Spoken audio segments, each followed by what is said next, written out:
Hey Mike, you speak French, right? Um, I mean, you said in your CV that you can. Oh, that's right. Bonjour. You know I don't understand it. Okay. Anyway, there's this new guy we were trying to hire. He said he can speak French too. It's on the CV. So I need you guys to communicate. Are you playing? What type of playing is Come, this? come, come, come. Nice. So this is Mr. Mike. Go on. Bonjour. Bonjour. Sky robo. Sky robo.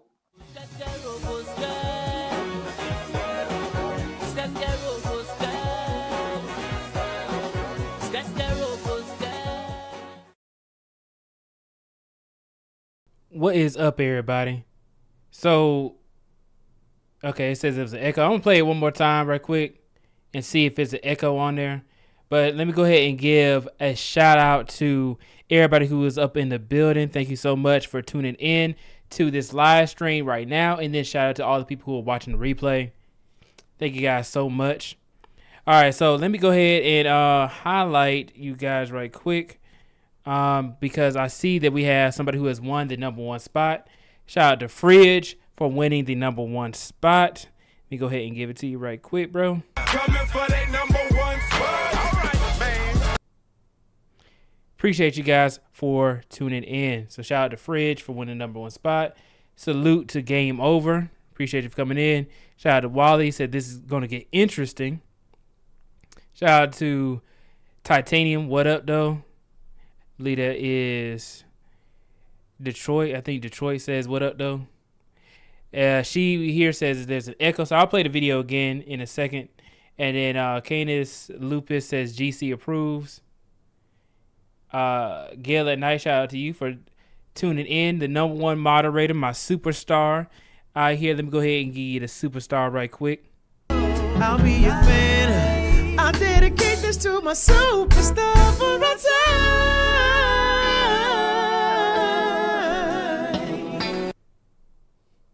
All right, cool. Let me see 1 second. And then we also... Okay, and then we got Titanium says, shout out to BDB for posting thirst traps. I don't know what you mean by that, man. It's just posted his thumbnail. All right, so let me go ahead and play that video one more time so you guys can see it. Because that's pretty much what we're going to be discussing. Hey Mike, you speak French, right? I mean, you said in your CV that you can. Oh, that's right.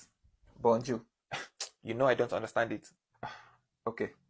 Anyway, there's this new guy we were trying to hire. He said he can speak French too. It's on his CV. So I need you guys to communicate. Are you playing? What type of playing is this? Come.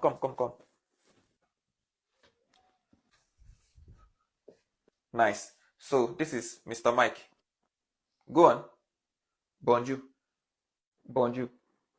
Sky robo. Robo, sky robo.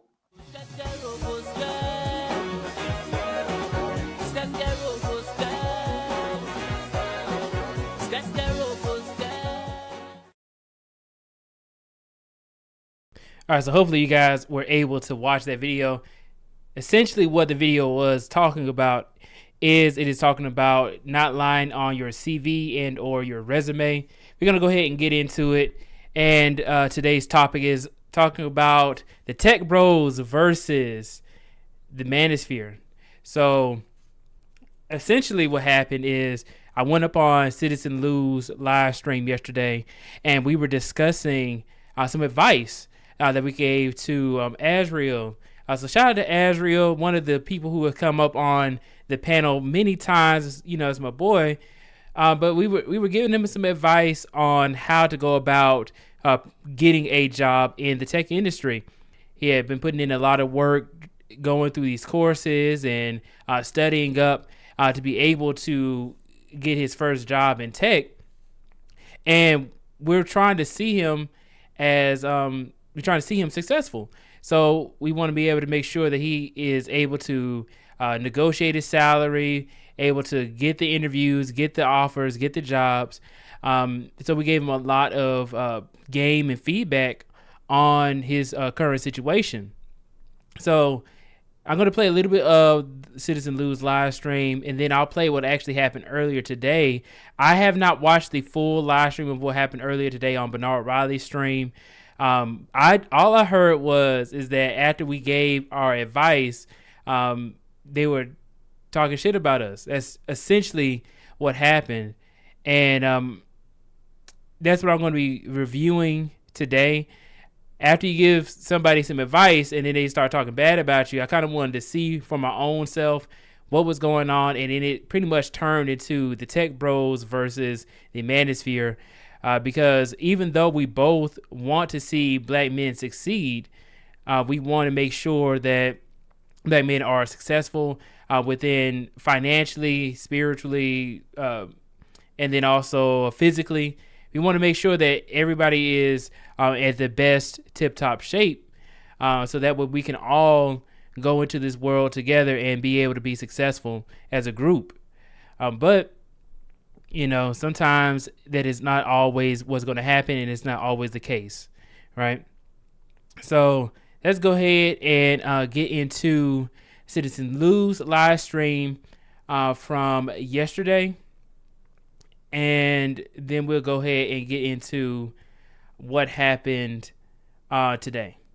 So let's see. I am going to go to when we are on the panel. So this is it right here.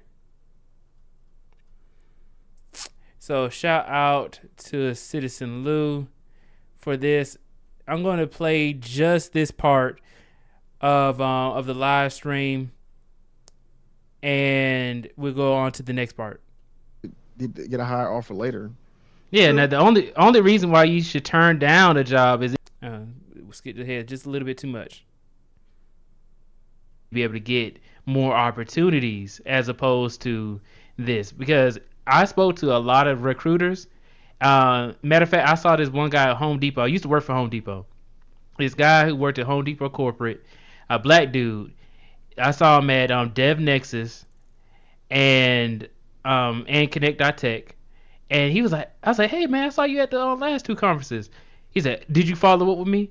I said, well, I applied for the job that you told me to do. He said, but did you send me your resume on LinkedIn? I was like, oh, I forgot to do it, but I'm gonna go ahead and send it to you now. I sent it to him. He didn't even respond.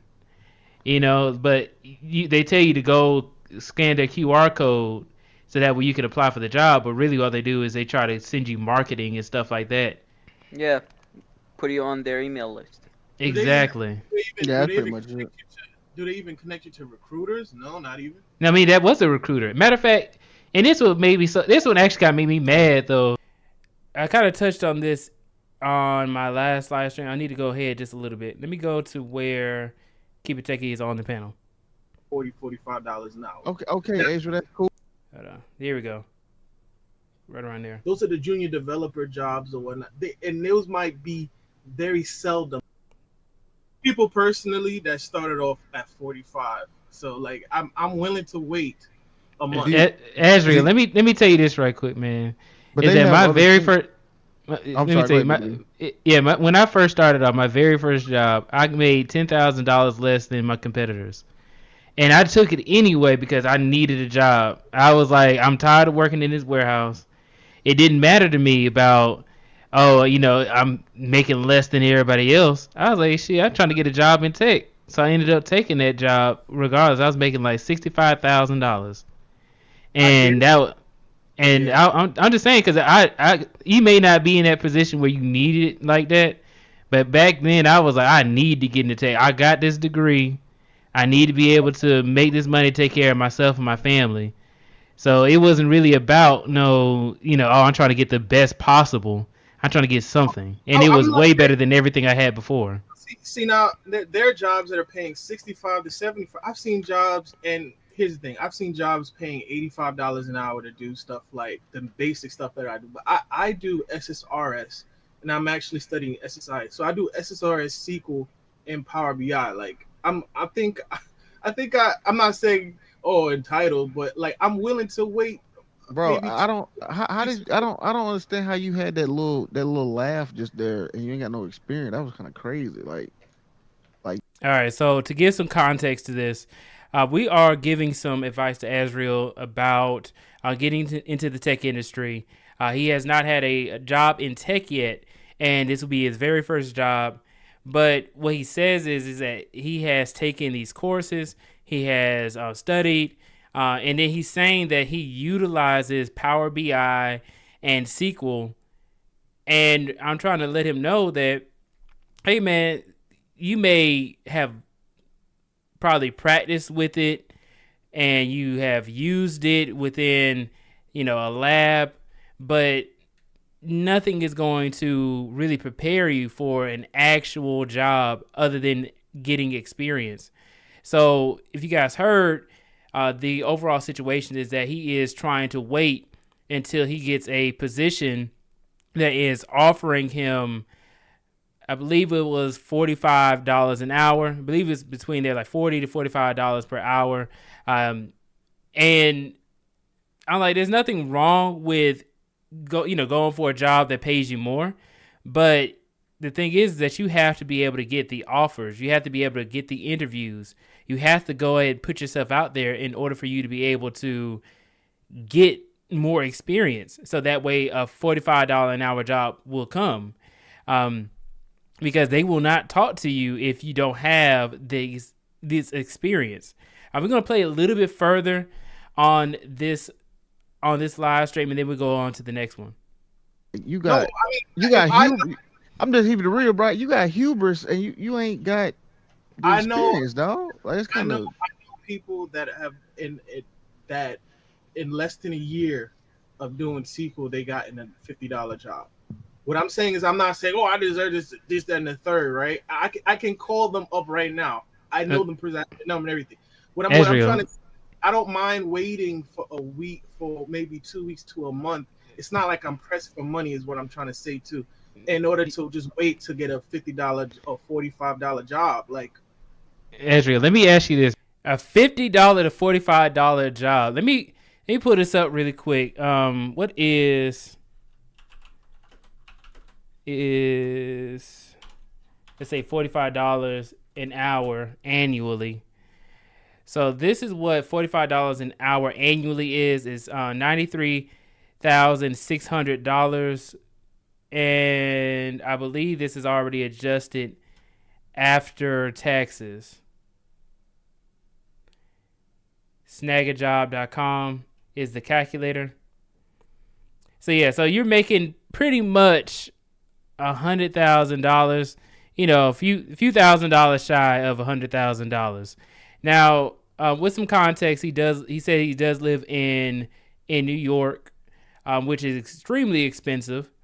But $93,000, or pretty much almost $94,000, is more than what the majority of people in the entire world make. So just to kind of give some context on that. Yes, bro. Is because this is what they're going to ask you in the interview as well. You said that you know Power BI. Have you ever used it in a production environment? No, but I'll be all right. I know it sounds wild to say. That's what you're gonna say in the interview. No, but I'll be all right. That's what you're gonna say. That's what you're gonna say. I'm not a SQL enthusiast. In fact, actually, as a matter of fact, I know SQL very well. That I have my own study groups that I lead from past classes and previous classes with sub. Like, people come to. All right. So one thing about this specific part. So let me let you guys know, I use SQL every single day. I'm a data engineer or data engineer, however you want to say it. And SQL, you can learn SQL within like a day, like the basics. You don't really need to get advanced with SQL. The hardest part about SQL is working with the business logic that you will get from a company. So if you don't understand business logic and being able to put that into a query or a piece of code, then it's going to be extremely difficult for you. That's the only hard part about SQL. If you guys don't know what SQL is, structured query language, it is the language for databases. An easy way of explaining what SQL is and explaining it to people who are not technical. Think about, like, if I were to explain it to a child, think about you have you're at home with your mom, and then your mom, you want to play, so you have all of your toys within a box. The box being a database. Your mom, you ask your mom, hey, mom, can you give me all my toys? Your mom is SQL. So your mom has to go into the box, and your mom can get, I say, Mom, I want all my toys. Your mom can grab all your toys from out of the box, which is the database, and give them to you. And then you can say, hey, you know what, Mom, I only want all the blue toys. So then your mom says, okay, well, I'll just get you only the blue toys. That's essentially what SQL is. And that's pretty much the basis of what SQL does. Is extremely powerful and useful for a lot of these, a lot of business analytics. And then also you use it in order to speak with a database. So if you guys have never used it before or don't know what it is, that's essentially what it is. I'm asking you for my information. I'm asking you for my data. And I'm going to give it to you in whatever way that you define. To me and be like, hey, can you start a Zoom session? I need help with this. I need help to understand what an index. Oh, and also Flacco, he says, then why is he studying SQL for a year? Now, see, this is something that a lot of people get caught up in, is trying to be perfect. What's going to happen is that I know people, like, personally, who have been taking these courses and studying. I had known them for like a year. I know some people for like 2-3 years. They have been studying to get into tech, and they just have never gotten a job into tech. So this right here it's a matter of being a perfectionist, but then it's also, it is a fear of actually applying the knowledge that you have learned. There's no need to study SQL for a year. I can pull up, matter of fact, I'm going to pull up a cheat sheet right quick, and it'll say everything that you need to know about SQL as far as the language itself. So if I just pull up SQL cheat sheet, very simple. It is literally 3 pages. It's 3 pages of what you pretty much would need to use in order to utilize SQL. So you can look this up, and you don't even necessarily need to remember this. The only thing is that you just need to be able to reference it again. So you can like reference this SQL cheat sheet. I'll probably put it in the chat if anybody is interested in it. But there's no reason to be studying for a year for it, because this is pretty much all you would really need. So let's go ahead and go back to this video right quick, because I really do want to hear what was said on Bernard Riley's stream. But it was just like, dang, man, you know, we're going through this together. We're trying to help each other out. There's no need for this. So let's see. Is I need help with understand binary trees and all that good stuff. I'm not just a run of the mill kind of nigga. Like I do study a binary tree for SQL. Like, yeah, binary tree. Yeah, binary tree. Yeah, that's an algorithm. That's no. But when a binary tree is used in that's a data structure. That's yeah. That's not it's the logical structure. You talk about Python. No. There's binary trees that are involved in SQL. It's called. It's the logical structure, the index. You have the branch, the leaf, and the root nodes, right? And yeah, right. I know the binary tree. It's just like, I never heard it. I just never heard it. You know, with SQL before. I've never. Yeah. That's my Blaze first time. goofy ass is trying to downplay me, but it is what it is. Like I know my shit. Like I've been studying. I'm not on panels all every day. Like I'm studying my shit. I'm at home studying my shit. I know. Now let me bring this up too. Is that Azrael, like when he brings up binary trees, it's like it's one of those data structures that you may hear in an interview for a programming language. But the thing about SQL is that it's not a programming language; it's a query language. So I highly doubt that you would ever receive an interview question that would even ask you about binary trees if you're not programming. And then also I was like, they have binary trees in SQL, because I've just never had a use case where it would even be useful. Like it would also sounds like it will be pretty difficult to even understand, even for somebody who actually knows SQL. You're like, okay, why would you set it up like this? You know, all you're trying to do is just get whatever analysis you're trying to analyze a subset of data What I'm talking about, or information. and if I feel like I can wait, I'm not pressed for money like that, I'll do that for a month. Half the niggas in the chat room not even in tech, so like they can't even say anything. Oh no, actually, CC in tech, Blaze in tech. I'm pretty sure Death Racer in tech.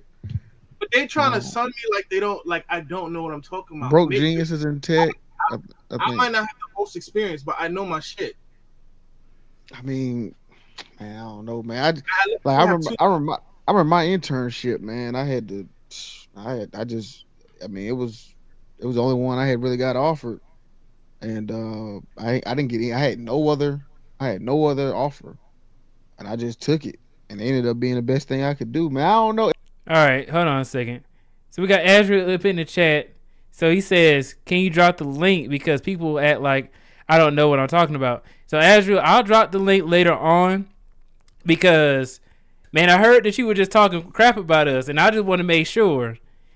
Because I was like, there was no contention here per se. It was just more so like, hey, man, you know, this will help you out. So I got to see this. I'm going to play a little bit more of this for context, and then we go to Bernard Riley's stream, and then I'll drop the link. It was $29 an hour. I mean, and it ended up turning out to, you know, what it is now, but I don't know, man. I don't know if that's what I'm saying. I don't know. I hear people I hear people say that on Reddit, and I hear people like they say don't take the first offer, but I don't know what you think about that, B2B. You think you should take the first offer like he said, or should you wait it out? It really depends on where you are in your career path. Because if it's like, okay, this is your first job, yeah, I'll take the first job. I'm not going to, it depends though. I would not take a job working for where you have a contract. If you have a contract that says, oh, you can't work anywhere else for 2 years or something like that, I wouldn't take that. Oh, no, hell no. But here's the thing, and then people, SQL developer jobs, if you're not even making less than $40 an hour, that's why people are like, oh my god, what are you talking about? Most of those jobs, those are the junior developer jobs or whatnot. And those might be very seldom. The average job for SQL developer is $45 to $50 an hour, is what I'm basically saying. So if someone came to me like, oh, we'll offer you a junior position for 35, I'm gonna be like, I can wait.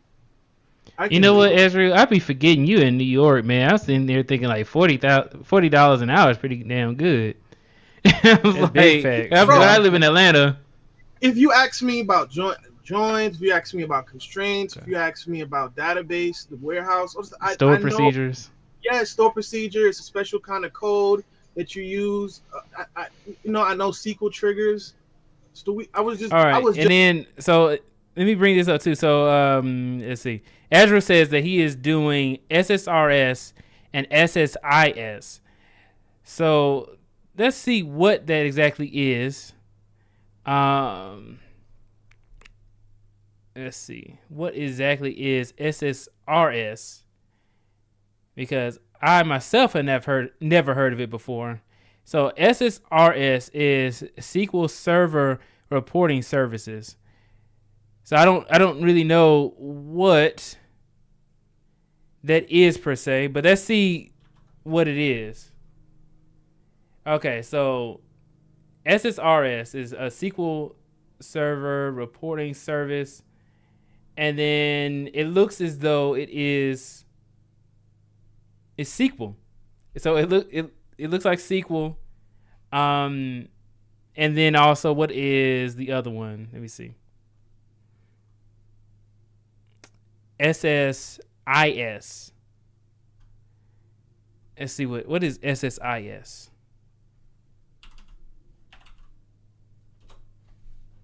So SQL Server Integration Services is a platform for building enterprise level data integration and data transformation solutions. So I'm assuming this is for Microsoft. So MS SQL. Okay.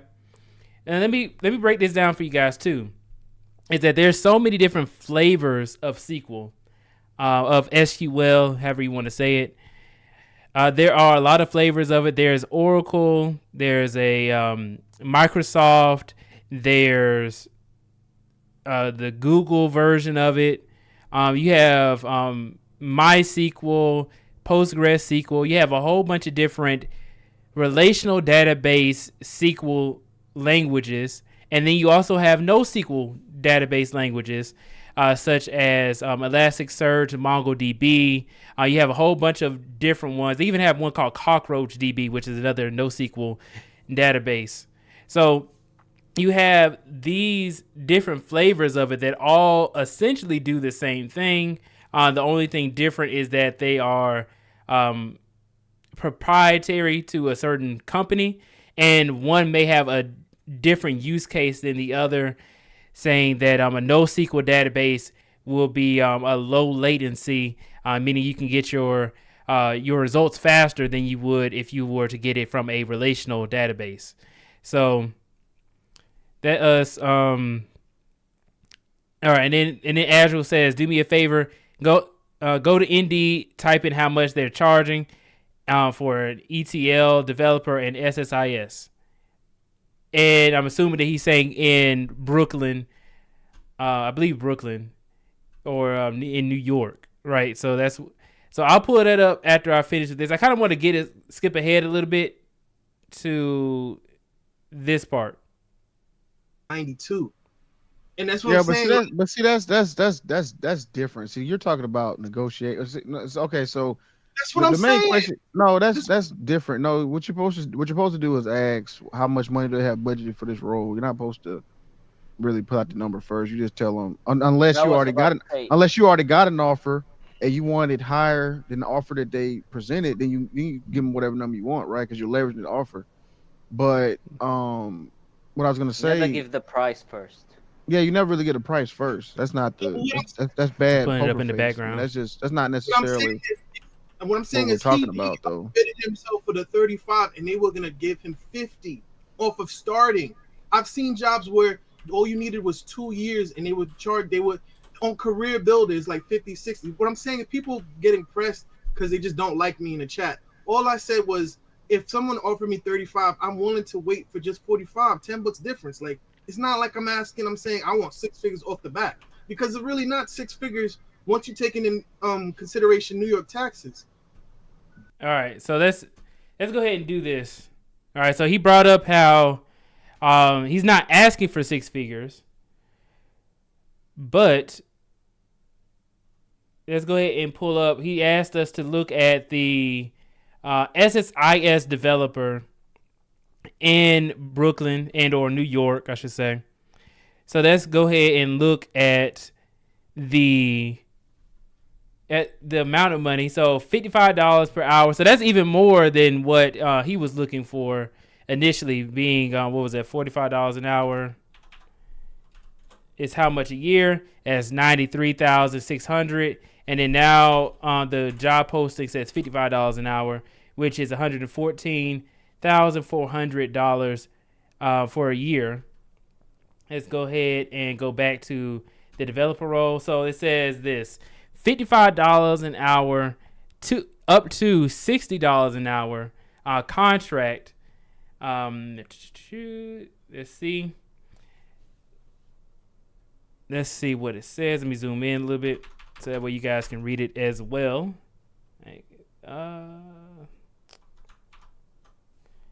All right, so let's see. It's a contract position. We do have 3 positions with different difference criteria. So find candidate with below combination. That English sounds pretty poor.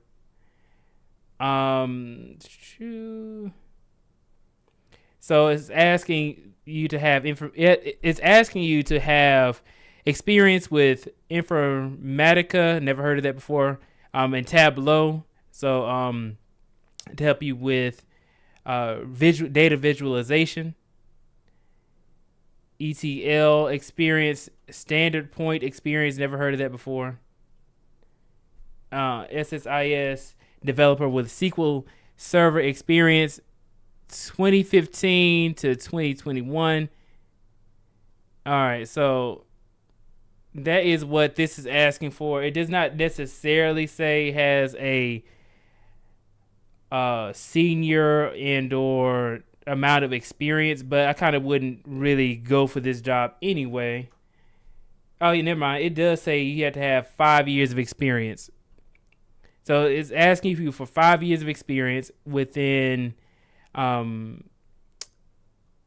this industry to make $55 an hour. Let's go to the next one. This one is making even more, $65 an hour.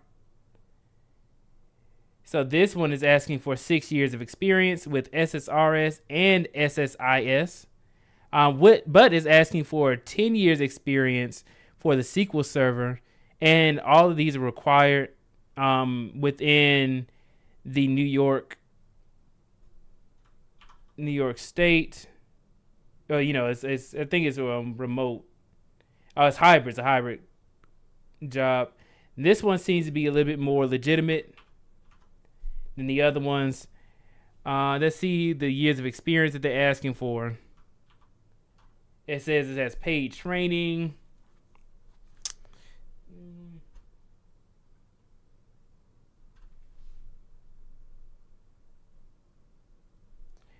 So let's see the job requirements. Let's see.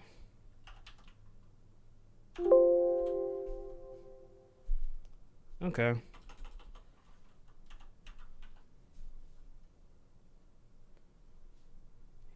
To provide an exceptional experience. So, experience with database design, store procedures, views, and user-defined functions.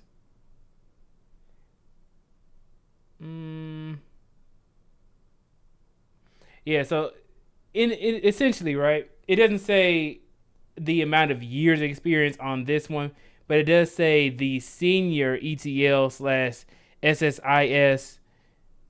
architects and design. Yeah. So it seems like you have to have a lot of experience even for this role, because it is a senior role as well. You have to have some experience for at least this.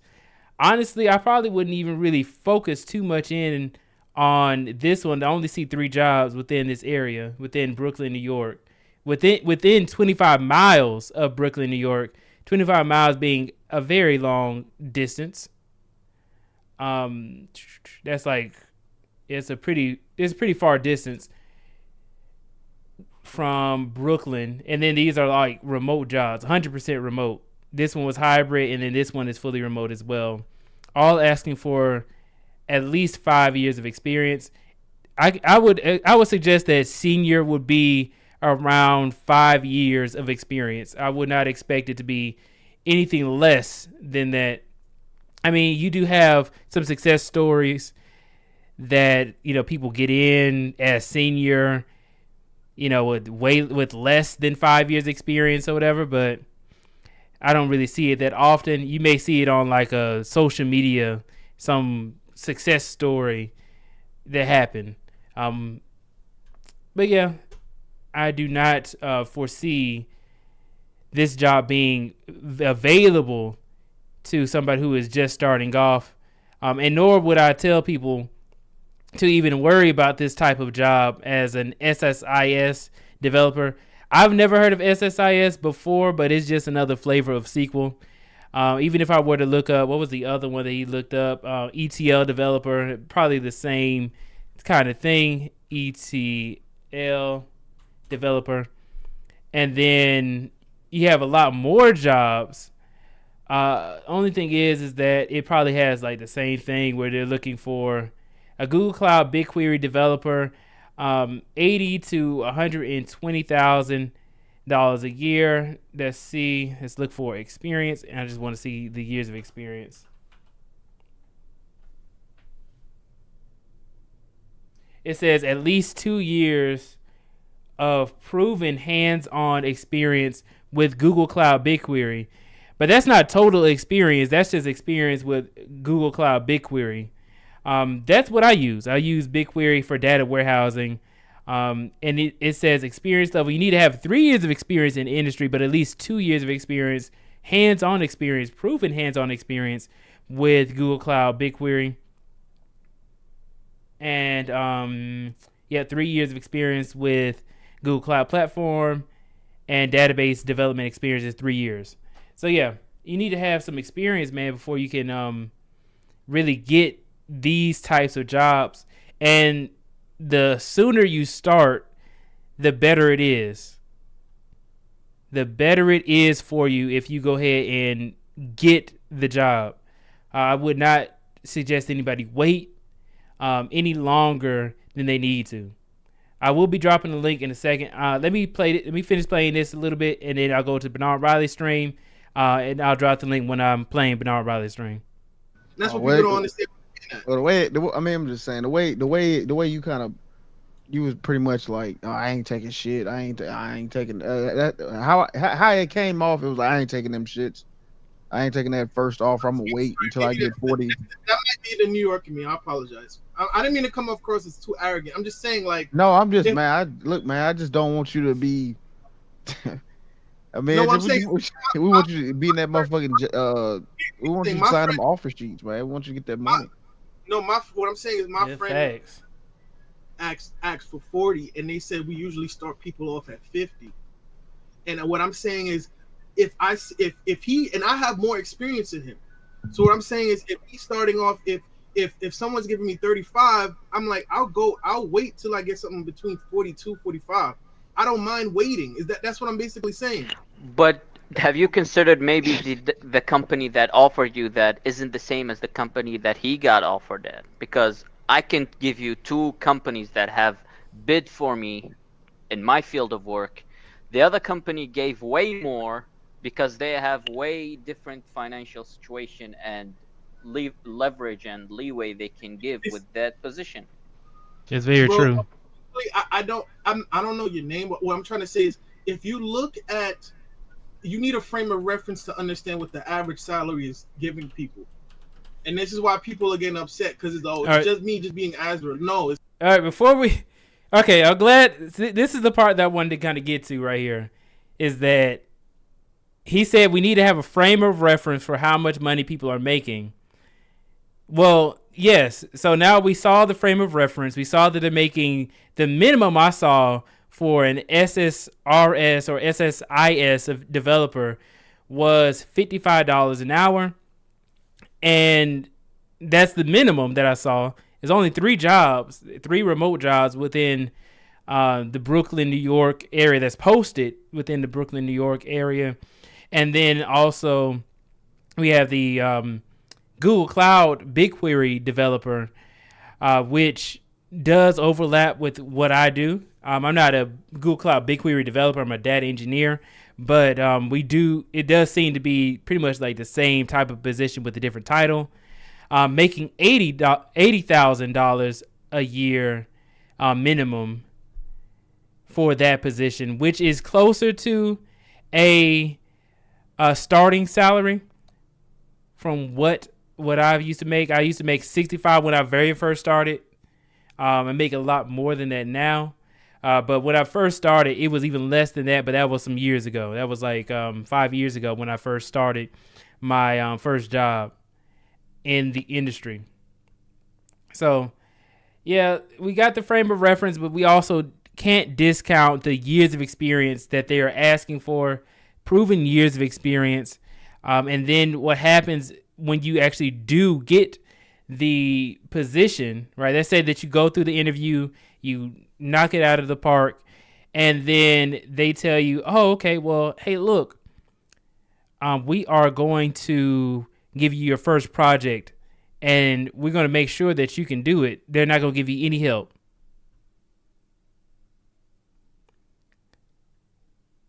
All right, so let's see. Let's go. I'm going to go to where I think Theo comes up. That's no, because I want to see when Theo and Azriel. Okay, I just put up where Azriel is. Okay, so I'm dropping the link now. I dropped the link. Nobody has hit the link yet. Oh no, I didn't drop it yet. There it goes.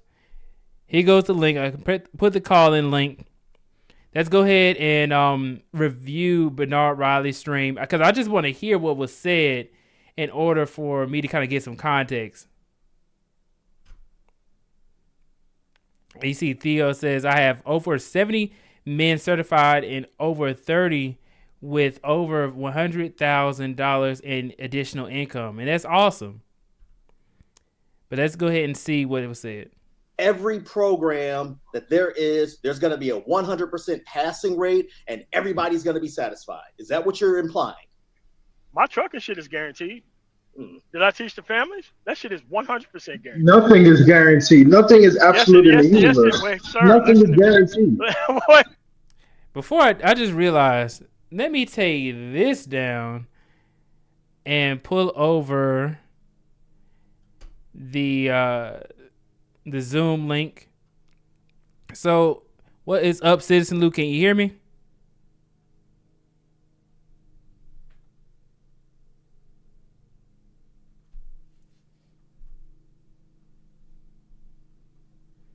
Okay, so Lou is still muted. All right, so let's go ahead and continue playing. My bad. Hey, you know what? My fault. No, I thought I noticed it was quiet. My bad. What's up, BDB? I'm here. What's up, Lou? How you doing, man? I'm good, man. I'm good. Yeah, that thumbnail was crazy. That's funny. Tech Bro versus Manosphere. No, so I'm looking at I can't really see it from Zoom, but I'm looking at my phone. Mm-hmm. So to kind of give you what was going on, because I came late too. Go back about maybe like 2 minutes. Okay. Go back like 2. In the live stream, let me share it with you right quick, on the Zoom. Okay. Yeah. Right.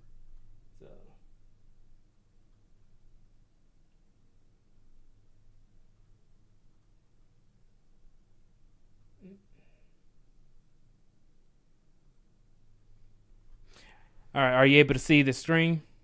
Yeah, I see it. Yeah, we're good to go. All right, cool. And I'll make sure. Go back because they were because I came late. I don't even know. They just brought up the Israel thing. If you go before, I know I was right there when MOT got on. So it was Theo was on the panel first, and then MOT got on. And then Theo jumped off, and then he got to. All right. Yeah, right here. Okay, right here. Okay. Yeah, right perfect. Yep. All right, so I'll play it from here. Let me know if you can hear the sound. I should be sharing with you, but let's go ahead and get it. Actually, my air conditioner is out in my house. I have to go buy another unit because it's actually like 91 degrees inside my house right now, so I gotta get that done. But I got over 70 guys who are certified. I've got over 30 guys who are making over $100,000 extra each per year. And I did it all for free for these guys. Yeah, and it's working. So it's wonderful. I'm glad. I'm glad that it's working. And we just need to sit here and be together with each other and make stuff happen. Right? All right, cool. Good stuff, Theo. Thanks for coming on up. See you guys. Behind you, 100%. All right, we are joined by Man of Tomorrow. I'm going to get to you, Code Steel. But I'm going to hear what Man of Tomorrow got on this. All right, so you really have a problem with the skills and resources piece, or maybe I have it wrong, or maybe you could read. No. Hold on. I just demonstrated that I didn't because I just talked to Theo about somebody who has a skill and is teaching other people how to do that skill so they can get that resource. I'm having Sub-Zero on tomorrow who is going to try to funnel as many people I can to his courses so they can gain the skills and the resources. Nobody has a problem with skills and resources. But we have one of your students. Oh, is that Lou? So now, okay, you're gonna hear it now. This is kind of what sparked it all. This is how they ended up characterizing us as hating on Sub and Theo, because Man of Tomorrow brought up how the panel yesterday, the other day, where Adriel got on, he was saying this is a representation of these courses. I mean, this is, it just is what it is. So go ahead and keep it. Go ahead. I mean, do you have anything on that? I'll just give them the context. What's about to happen, Yeah, I'm definitely gonna just play it and see what they say. Okay. Mr. Waff, come on to Citizen Lou's panel yesterday, and I caution you that you need to listen to Citizen Lou's panel the last 2 hours of it. I'm not going to spoil it for you, but this is a guy who actually went to the Manosphere meetup and went through quote unquote your class, and you need to know what you and Sub-Zero are creating out here. So you need to listen to that actual last 2 hours of Citizen Lou's panel yesterday. So that way you can understand how these people are looking after they go through the actual classes that you purport to actually have out there. Are you saying they're going through the classes and they're walking out of the class uncertified? No, I'm saying listen to the actual live stream so that way you can understand what these individuals think that they're up against after they're out of these actual class and courses. Well, you have to listen to it. Now, I mean you have to listen to it for yourself. Everybody can make these unsubstantiated claims, but people who are actually in the IT field know that this isn't the way to actually get to the actual money. I'm in the IT field. I can disagree with you there, and I can speak on this. So, and by the way, long time no here. No, long time no here. I didn't hear Lou, but long time no here. How you been? Who is this? It's Sir Tice. Oh, what's going on, man? I ain't seen you in a while. I know. I said long time, but let me ask you this. Real talk. Are you saying that you're going to always have a 100%? Again, I can't speak. Sir, no. No. You're not going to play the percentages game with me here. This guy just made a claim that he got 100 and some people to something very specific. So now you're not going to decimate the actual issue in front of me and tell me that there can be 100% of He actually said 70. Hold a second. You interrupted me, MLT. He said 70 certified. Okay. Yeah. Now, out of how many?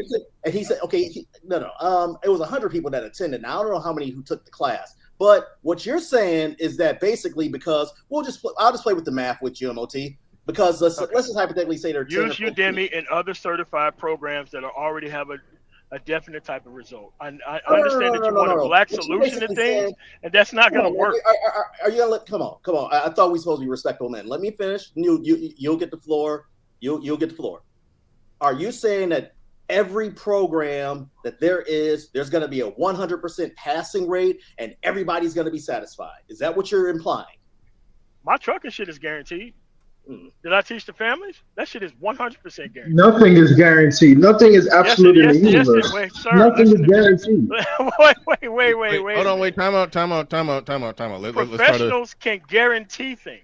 When I teach this stuff to families, I am guaranteed to get them at over $1 million in 3 years, with 3 people having their stuff from not having a CDL to buying a truck to all of that. It's 100% real. 100%. Hold on, wait. 100% of the people that contact you for trucking advice are millionaires in 3 years.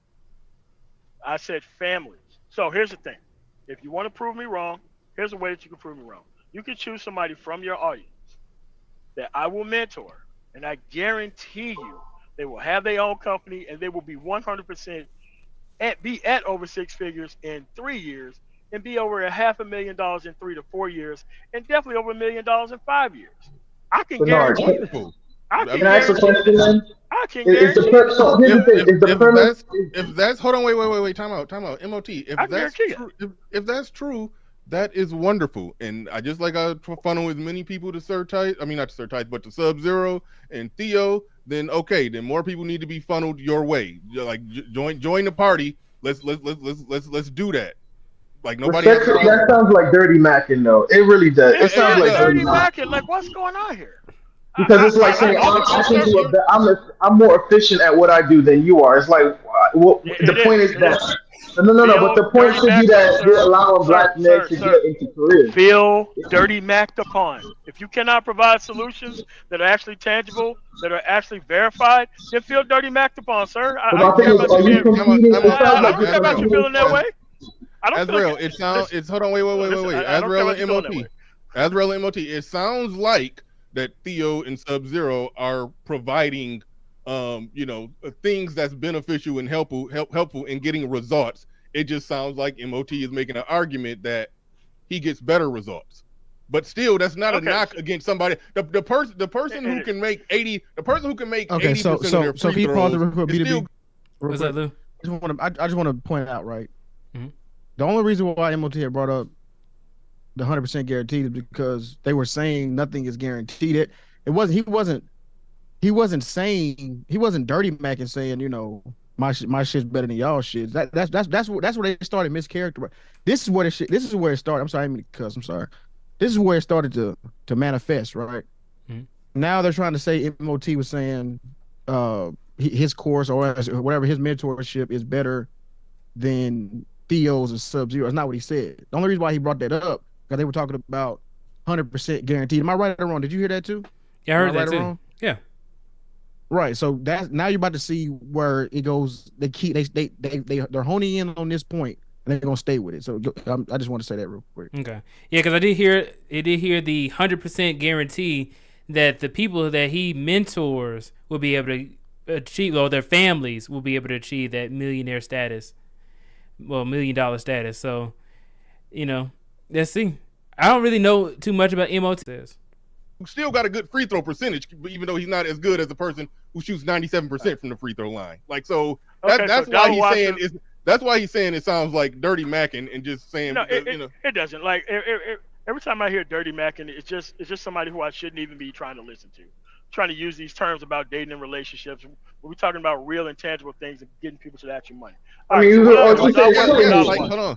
Yes, what I would do is I would work with real intangible things like people getting IT certification. That is a real intangible thing. If you're saying that your trucking can get people paid sooner, that's great. Like who? Okay, so I understand the conflict. Where's the conflict? Because this sound like the come to death row strategy.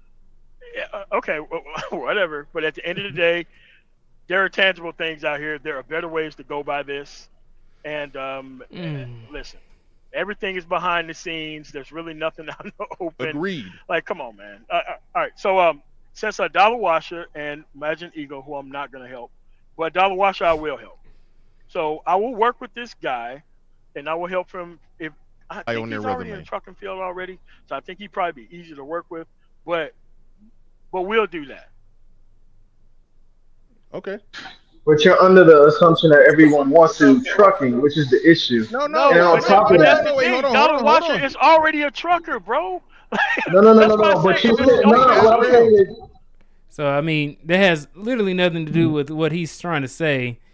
You see how frustrating it was, B2B. Yeah, and they did this throughout the stream. They just kept mischaracterizing. So I'm thinking about what MOT said. He said, "There's more tangible things." I mean, listen, I came on. Well, Gabe got on. I kind of came on toward the end. Yeah, and I'm about to get to one clip that I know for certain has something that is a terrible screenshot. But I have this one clip that I'm going to show where things kind of just like I completely disagree on. Let's go ahead and get to it. We don't do certs for this course. Okay, did you finish? Stop. Did you finish his class? Yes. Okay, when you finished the class, did he kick you out the door? All right, so he lied on that part? He lied. He lied because Sub came on my stream today and said Ace never finished the class. I do remember that. Yeah, I was listening in when he did say that. Yeah, he said Ace never finished the class. So listen. All right, you go ahead. Let me go back. Let me see. His class. Don't do certs because I wasn't listening to whose class he was taking, but let's see. He quit Theo class. What'd you say? So he quit Theo class. Now he on Sub-Zero class. Okay. Stop. Did you finish his class? Yes. Okay, when you finished the class, did he kick you out the door and say, "Got your money, bitch"? No, I talk to him like probably every other day. Okay, so we just refuted that one. Anything else? Because this is getting stupid. Not really refuted. Like what we're talking about. Like so, when you say that he stays with them throughout the whole thing, the way this guy represented himself yesterday on Citizen Lou's panel is proof that he didn't stay with this guy to have him representing himself the That's a way he lie. represented himself. Hold on. Sir, let me finish. All right. So this is why it's vitally important. But don't bring this on the air, or it's kind of on there already. But you have to listen to the last 2 to 3 hours of Citizen Lou's panel yesterday, where because this is a problem. Even when I was an Oracle junior starting out, we're talking about 20 years ago. This is still the same problem because people try to finesse the actual system and try to put a whole bunch of stuff on resumes that ain't there, and then they get into the actual interview, they look crazy, and then all of a sudden, no black men are getting hired because of that bad experience.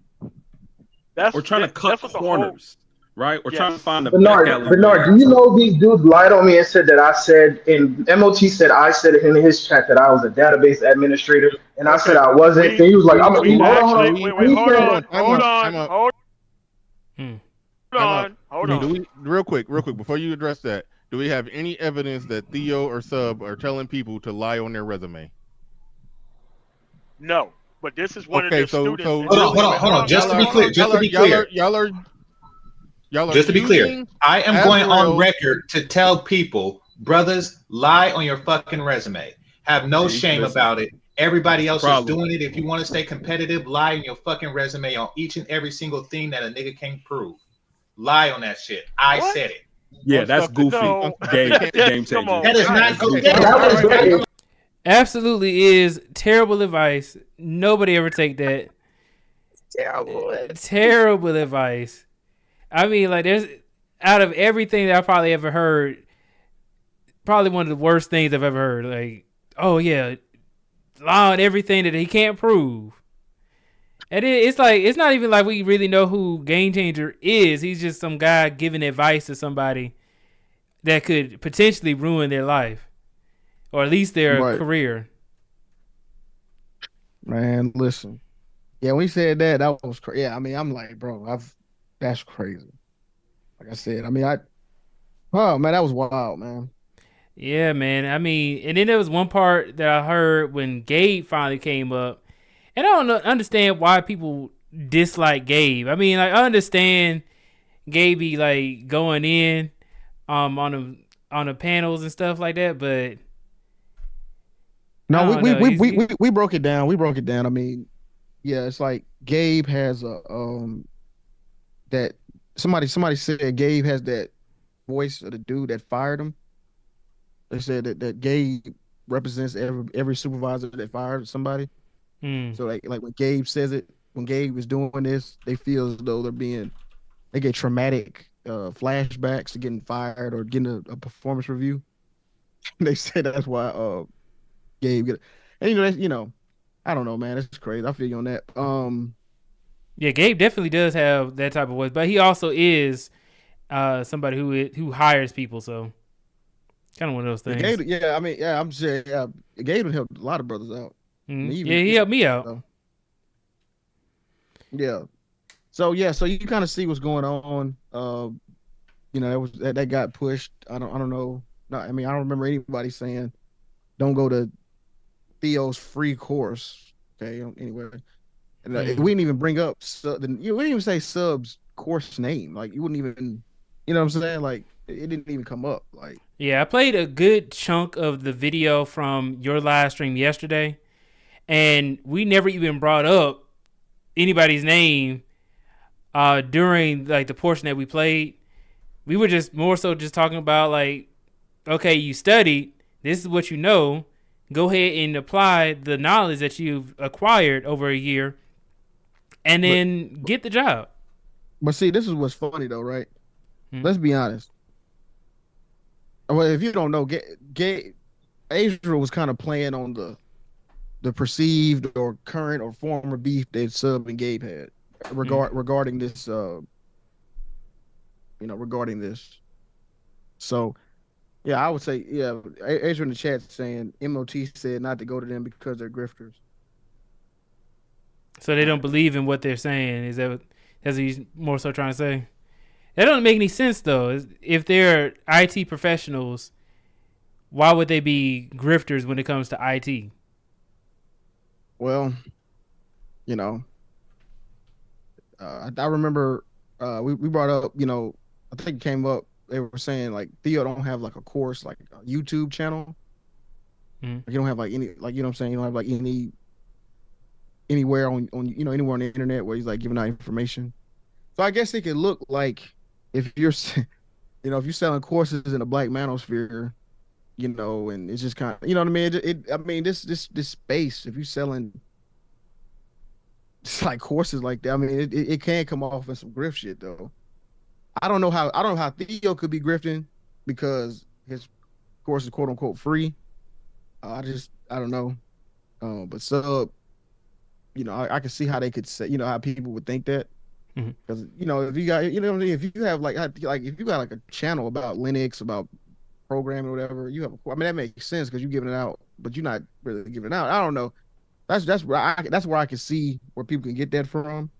But on the initial panel, I don't remember you calling them grifters. Yeah, I didn't hear that either.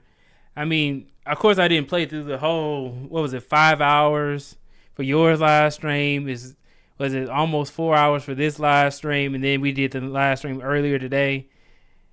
Yeah, a lot of content.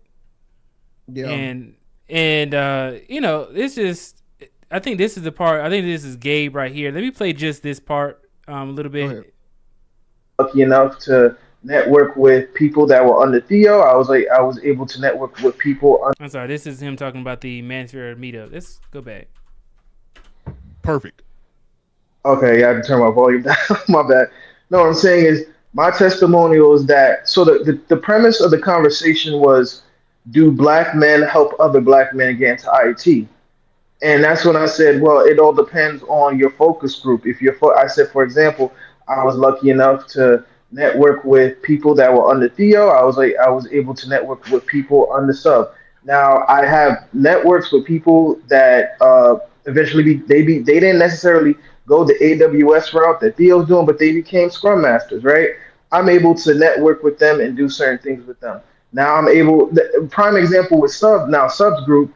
There's been people hitting me up that say, hey, I'm one of Sub's old students. Would you mind if I can start a study session with you and you can help me get back on track and maybe I can get a job out for the summer? I kid you not, that's happened multiple times in the last month or two. More or less my point is that they're saying, oh, you have no proof that this is effective. Like there's people that have gotten jobs, and there are people that are in the process of getting the jobs, and there's people that are helped. And if you can't get the job, necessarily you won't get it immediately. Whoa, I'm gonna get murdered tonight. With other black people. Okay. So I don't see going on.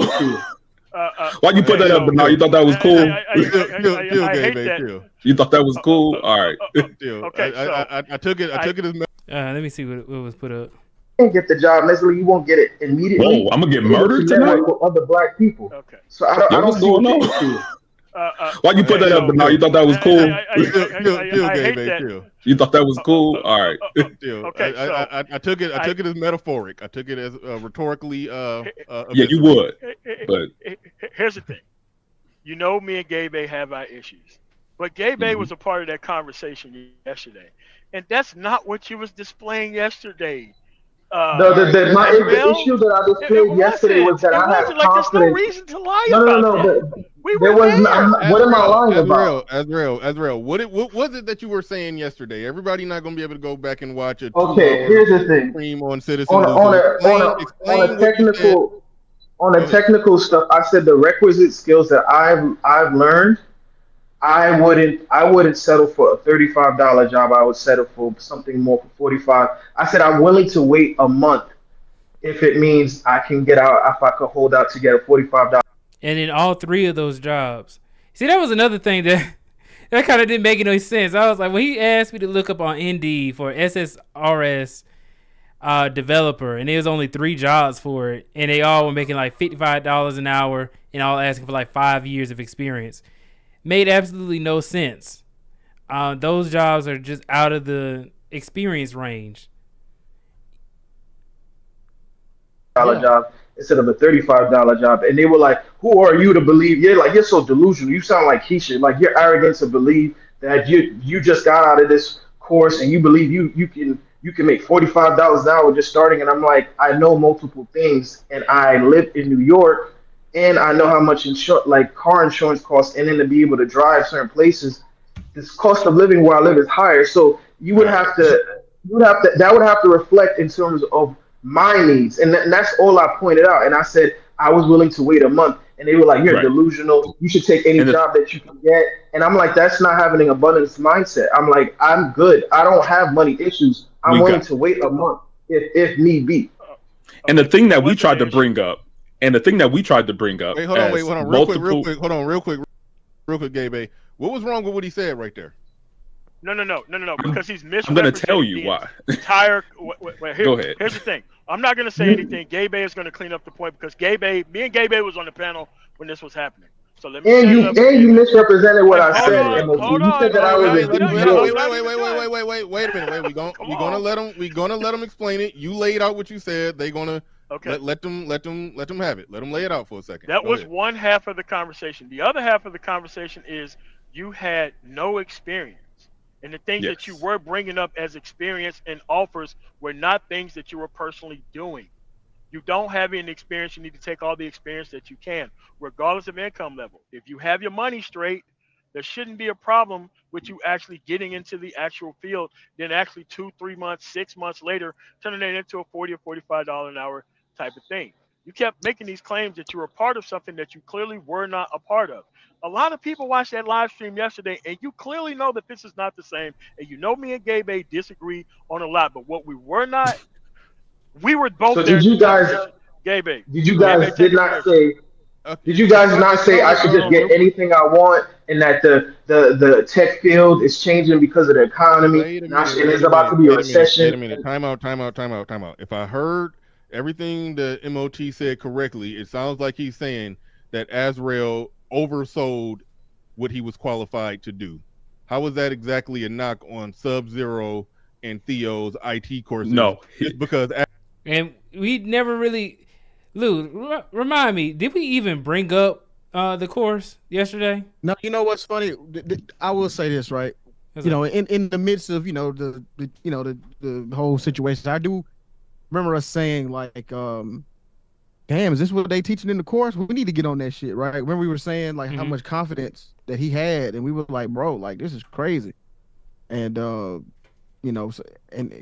fact that you got this much confidence and you feel this much hubris and that you can get a 80 $40 $55 an hour job right after this course, but nobody said it was a fake course.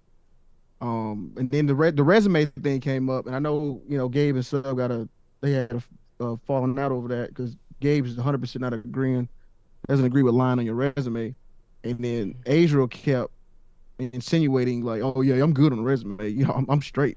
that ain't nothing. So it was being presented as if that was being taught in the course, right? Like it was being taught in the course. I mean, it was being conveyed that in the course there's probably some stuff going on with the resume, because as he said that they listened to interviews. So it's just like, man, this would. Hey, I'm glad Sub came up and addressed Azrael in the whole situation, because it had to be addressed. Azrael, you got to get off these panels and get to studying, and then go through the process and get to them interviews. And I felt as though we were helping. It might have been a little brotherly, nudge and stuff like that, but we invested tons of time into you, showing you what an offer looks like, what you need to have. We were asking about projects, portfolio. So, that whole that's why this left a bad taste in my mouth, because it ended up like being portrayed as like we hate black men. Go ahead though. I just wanted to say that real quick. Yeah, man. And then so first thing is that of course we don't hate black men. We're trying to help. That's why we have our channels discussing how to get into tech, discussing what's going on in the industry. When we bring up things like the economy, how we're going through a recession, how AI is like taking out a lot of jobs, we're letting people know that, hey, this is what you should expect. Gabe, for an example, has given me a reference for a job, helped me out, introduced me to some of his network. So all I can say is, thank you. I appreciate the help that I've received, and then just being able to have the conversation with somebody who has many years of experience, like Gabe or like Professor Black Ops, like a Keep It Techie, or you, Lou. You know, it's a whole bunch of people who I gain knowledge from.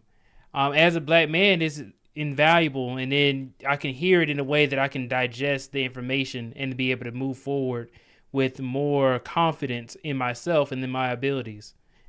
But yeah, man, I'm gonna play a little bit more of this. Yeah, go ahead, yeah. There was one part that Gabe said, I'm waiting for Azrael to come up. He said he will come up like a good 40 minutes ago. But let's see. Azrael was selling wolf tickets. No, he didn't oversell it. He did not tell the truth. He said he had 5 to 6 different job offers when they were actually job postings. I never said 5 to 6 job offers. I never said 5 or 6. I'm not done. Time out. For the sake of argument, Azrael is a fucking liar. Okay, so why take that information and then shit on Theo and Sub-Zero's IT course? No, nobody's issuing on them. Let's start it off there. Nobody's going in on them. See, that's a lie because you always bringing them up. You bring them up. Shut up while I'm talking, man. Yo, shut up. Yo, be quiet while I'm talking. I didn't say nothing when you were talking. Let me just finish it. Yeah, you didn't say anything when someone was questioning you too, but that's another discussion. Come on, man. Don't make me expose you and whatever y'all got going on. Just be quiet and let me finish my point. Okay, Gabe. So what I am saying is that as experienced tech professionals, myself, MOT, Citizen Lou, Keep It Techie, we kept trying to bring up the points that these things are not a 3 to 4 month boot camp type of thing where then you go into the industry and expect 6 figures. I think that a lot of times it's sold in that way. Is that, hey, come to my class. People have done it though. Yo, be quiet, man. People have done it over false pretenses. About how much? Let me tell you why people have done it. Hold on, wait, real quick. About how much is that worth? Those 4 month classes or whatever, you get some. He wouldn't know though, Bernard, because he's not in the class. He doesn't know. Can nobody talk? When he talking, I just want to hear it. Gabe, about how much would you say that's worth? It depends on your previous experience. It also depends on the skill sets that you have developed in that time period. But to sell something is saying you jump into my class, you here for a couple of months, and then you jump into a 6-figure role. It's things that causes the delusion that comes from people like Azrael, who is somebody who has no tech experience but desires to jump into the field and say, I'm not gonna wait. Yo, I can't even finish. Real quick. Okay, Gabe, I'm trying to let Gabe talk, but just real quick. All right, so I'm gonna pause it right there, man. So Lou, let me just bring this up real quick and tell me if you can agree with this. All right, so when it comes to embellishment on your resume, right?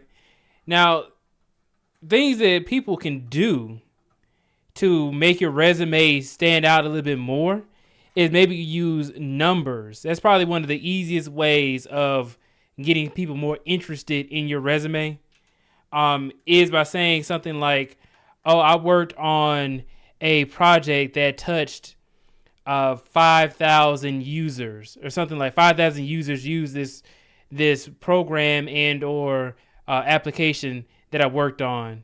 You know, that could help you with getting more people to look at your resume, in addition to also saying, oh, I was able to help speed up the process by 14% by optimizing the code. You know, something like that would stand out more to a company without you exactly lying about something,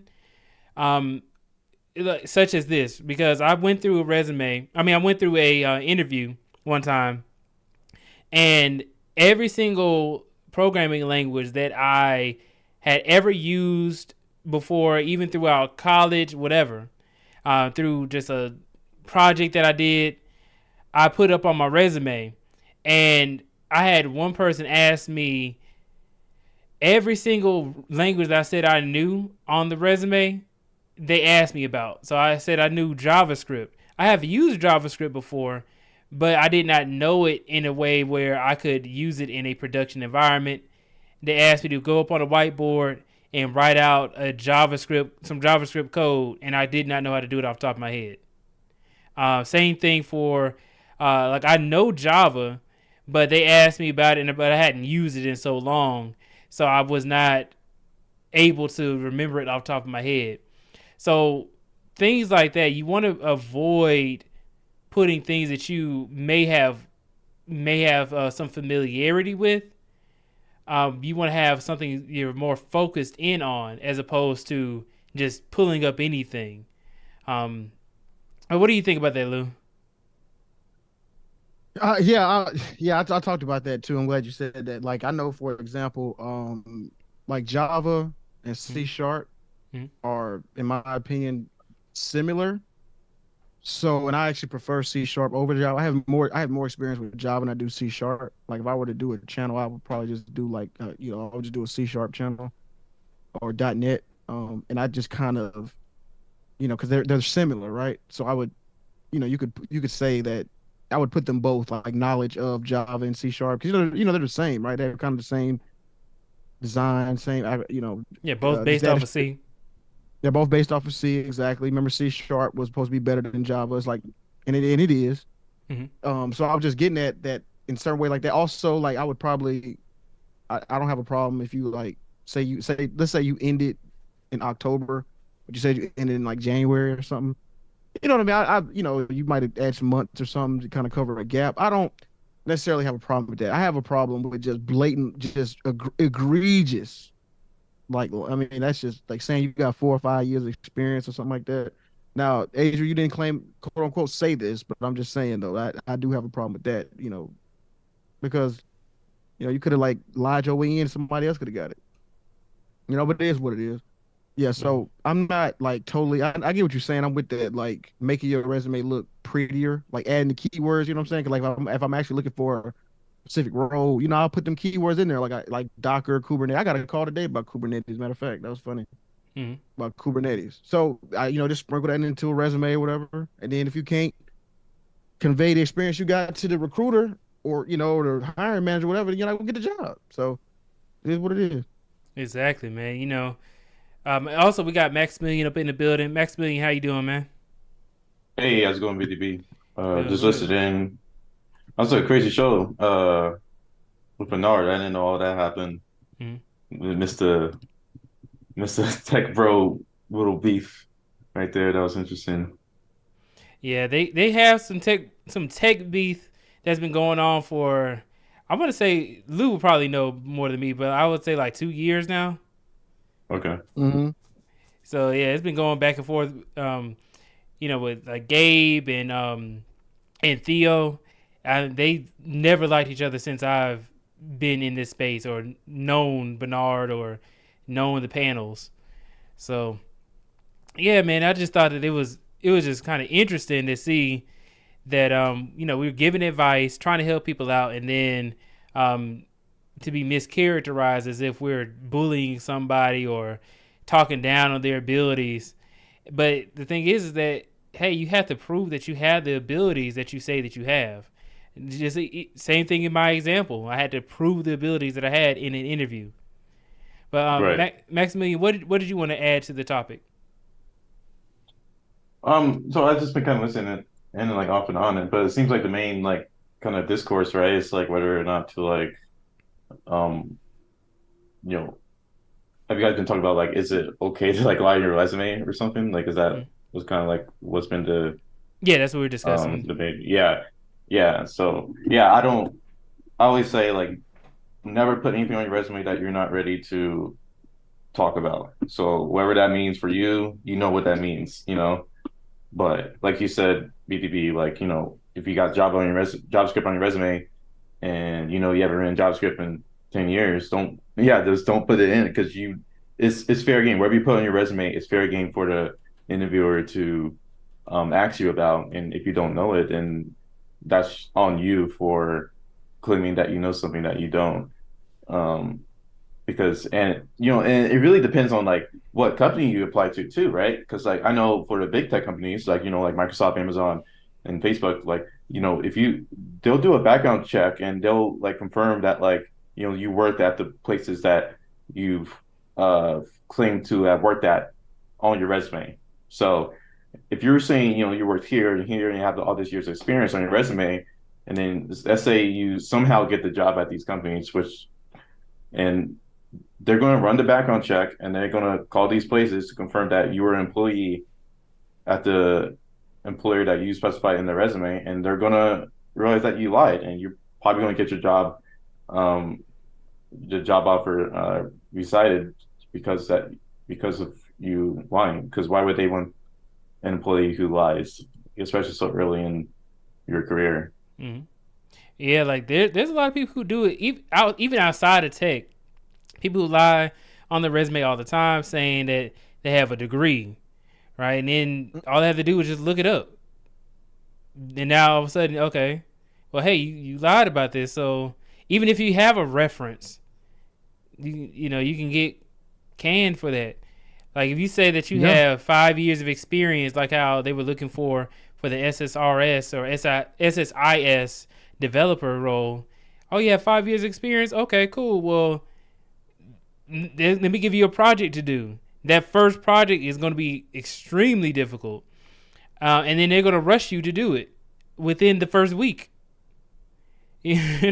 So let me tell you, man, I had one project to do in my first job.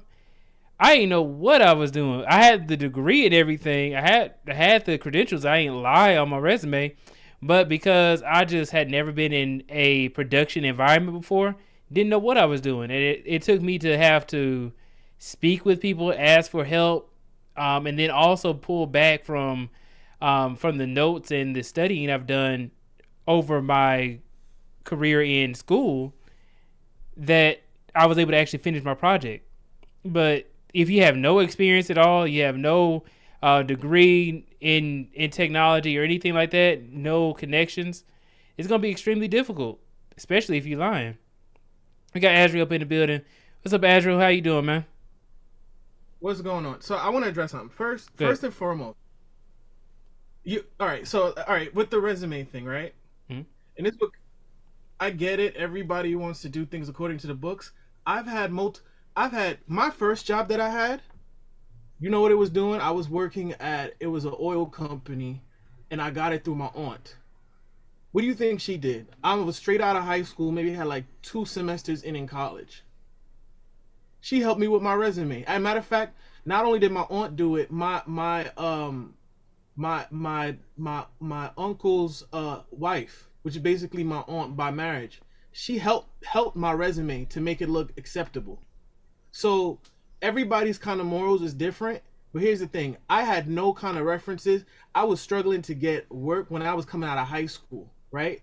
So we're gonna have to deviate in terms of what we assume is to be right and what do we assume to be wrong. Because I've gotten jobs based off of family members, and then they made my resume look acceptable, and I got in and I worked there for a year. I was making, this was like maybe 2012, 2013, I was making like $20 an hour, close to 23, I believe, for like a year coming out of college. Now, if I would have just randomly applied to that job and said, oh, I'll just get it off of my merit, my people might say, oh, that's not morally acceptable, right? But what I'm saying is, and this is not, I want to repeat this again, this does not have nothing to do with sub. I do everything of my own volition. People need to stop connecting me for what sub does. I do what I want to do. I'm my own man. I'm not a puppet. I don't follow anybody. I do my own thing. Clearly, I do my own thing if I'm not listening to other people, right? More or less. That was the first time that happened to me. The second time, I got a job just off the fact that how I answered the phone, and a customer came in and knew it was me that was answering the phone because we spoke over the phone. She said, you sound well over the phone. Would you be interested in working for me doing taxes? I'm like, I don't know taxes. She's like, don't worry, let me just see your resume. I'm like, I don't really have that much experience. She took my resume and helped me, and I got in. Now, so people, Azriel, sorry to cut you off, but in that instance, you told the truth, and you still got the job. Other people, no. Other people, they embellished my things with my resume for me to get accepted. There's a difference. I told the truth, but my resume was embellished. And I have no regrets over that because I was trying to get a job from when I was in high school and I was struggling, and I had to go and ask my aunt to say, hey, like we caught up and I was like, oh, like she more or less she was like, do you want a job? I'm like, yeah, I'll take this job. Like, oh, what skills do you have? And I'm like, all I did was like part-time stuff. It wasn't nothing serious. It maybe like for a month or two at a time, like little 1 to 2 week jobs doing labor and shit like that. So Azriel, the only thing about it is that of course you wouldn't feel bad about it because you told the truth and they gave you the hookup. So but they lied according to but that's Gabe, them. That's no. Oh, but I'm engaging in the lie. See, this is why I'm telling you. I got to pin you guys to this because according to Gabe, if Gabe saw this, he would probably report it. And that's what I'm trying to say. Somebody like me I was 18, 19, I had no job experience. And you know what's crazy? I was the only black person on there. And people used to ask me, how did I get this job? Right? And they more or less figured it out. But then I heard there were other people. Now this is a job working for Petra. It was my first job. No, wait. You said they asked you how'd you got this job by your work? They said that? No, they were like, how did you find out about this job? Because I was literally the only black person there. Now here's the thing: the only black person I ever seen I was literally the only black person there. The only black person that would come into the office was the guy giving out the Poland Spring waters and for the water coolers. That was it. And when I've come to find out, I did my research. Half the people in the office there got jobs because their dads were truck drivers, and they helped them get and then they sprinkled in with their resume. Now here's the thing: you guys might say, "Oh, why?" If Gabe heard of that, he would probably lose his mind. The nigga would have caught a stroke. But I don't have no remorse and no regrets for doing that because that helped me set up that gave me the boost I needed to get shit popping in my life. Because before that, I was struggling to get work. Right? Second off, I want to say this. I never said that I wanted 6 figures. If you did the research, BTB, $45 an hour is not 6 figures. It's 93. Bro, you doing semantics now. It wasn't about see what I'm talking about, figures. BTB? Bro, I said 45. I was there. And 45, 50. I mean, 45 is what, 90,000? Okay, bro. 90, okay. And then that's gross. You're not even taking into consideration taxes, Lou. Okay. And this is what I'm saying. You're being disingenuous. No, the point was, no, you being disingenuous because you were talking about you had all these offers. And then I said I had an offer from. I misspoke. I literally said I admitted. No, you didn't misspeak. I said that just wrong. You just said you had offers. So there's a difference between lying and being wrong. Somebody could be mistakenly be wrong and not being a liar. That they could be right at the same time, right? No, because if you remember how it happened, you were trying to go in and broke G and saying I got 5 offers, but I'm just waiting. Bro. Listen, when did I say 5 offers? If I did, how many multiple? You said multiples. I mean, multiples like. Is it 5 or multiple? See, you guys are always putting words in my mouth. It's more. I mean, it's multiples. It's more than one. 5 or multiple, Lou. It doesn't matter. You have none. It doesn't matter. 5 or multiple, Lou. You keep. Then it's gonna be 25, right? You just keep saying whatever. But it's more. I'm not saying that. More than one that you got. 5 more or than multiple. One you got. You have 0. But Lou, did I say 5 or multiple? Okay. Multiple is more than 0. Let me also say this. But it's more than 0. Let me say this, BTB. All right. MOT also said, and these niggas they just scoffed at it. He said that I went on his page and said that I was a database administrator. I never said that. I don't like developer. It was development or something like that. I said I'm doing SQL development now. I'm doing database development. I said that. He went on Lou's channel and said, "Oh, didn't you tell me that you were a database administrator?" I said, "I never said that." He's like, "You sure?" I'm like, I'm probably 99% sure I never said that. He said, "Oh, Lou, let me get your email." The nigga sent the email and posted that showing that I did not say that I was an administrator. I just said I'm doing it. I'm doing SQL. There's a big difference between that. On top of that, as soon as I was mentioned that when they saw the post, there was this awkward silence, and everybody was like, "Oh, MOT just misspoke." No, the nigga lied on me. He said I said something when I did it. No, because you did say. All they did was pass it off and say, "Oh, he just misspoke." The point is, you said, okay. The point was. Did he or did he not lie? Right, so did he not lie? You say did he lie though? Bro, hey, bro. All right, Andrew. I'm gonna be honest, bro. Let Lou go. And this is how you operate. I mean, on a job site, bro. I mean, that work at warehouses. You know what I mean? And cleaning, but that's, I mean, bro, you're gonna have to have some type of. I never worked at a warehouse, but go ahead. I'm just saying, I'm letting you know, this attitude you got, this warehouse mentality. This is not. I mean, you gotta be able to work with people, bro. I gotta be like you more, I guess. Gotcha. I mean, that'd be a start. I mean, you'd be all right if you did that. You'd be better. If you started being like me, you'd be in a better direction. I know that. Nah, I'm not. I'm good on being since you want to go there. Since you want to go there. I mean, you'd probably be way better off if you was acting like me. I mean, if you want to do this. What you mean being pessimistic, bringing up random stuff about Manosphere meetup, bringing about like you're so negative. They were. They were about to fight. When's the last time you had something positive to say? Anything constructive about other people in the space? You just so pessimistic and negative. What do you mean? You don't notice what that? What do you mean? We literally went on, was sharing channels. What do you mean? I literally gave Keep It Techie props. I literally direct everybody to Professor Black Ops. Bro, in general, I let everybody. I'm pessimistic. You know what you should do? Do like me. I'm gonna call me pessimistic. That's cool. I really don't care how you think. I mean, if you think I'm pessimistic, that's fine. But at least you own up to it. All right, let's go ahead. I know, but let's go ahead and cut this out real quick. All right, because it's just going back and forth. Azriel, you were making another point, and you were talking about people lying on you and stuff like that. Now let's just go ahead and set the record straight. So you said that you are doing sequel development, right? Correct. I never said I was an administrator though. Okay. So you're not an administrator. I did see that part of the live stream on Citizen Lou's channel. Okay, I was there. They did pull up the comment section where you did say that you were doing sequel development. Okay. Now, yes. Okay, so now when I ask you a question of if you've ever done sequel development in a production environment, is that true or not, or false? That wouldn't be true. That wouldn't be true. Okay. So if you have not done sequel development in a production environment, you are studying sequel development. Is that correct? Yes. Okay, and you've done it within a course. Yes. In a lab. I've done several labs. Yes. Okay. So I think that's a little bit more closer to what your experience level lies, is that you have taken a course on sequel development. And have you gotten your certification yet?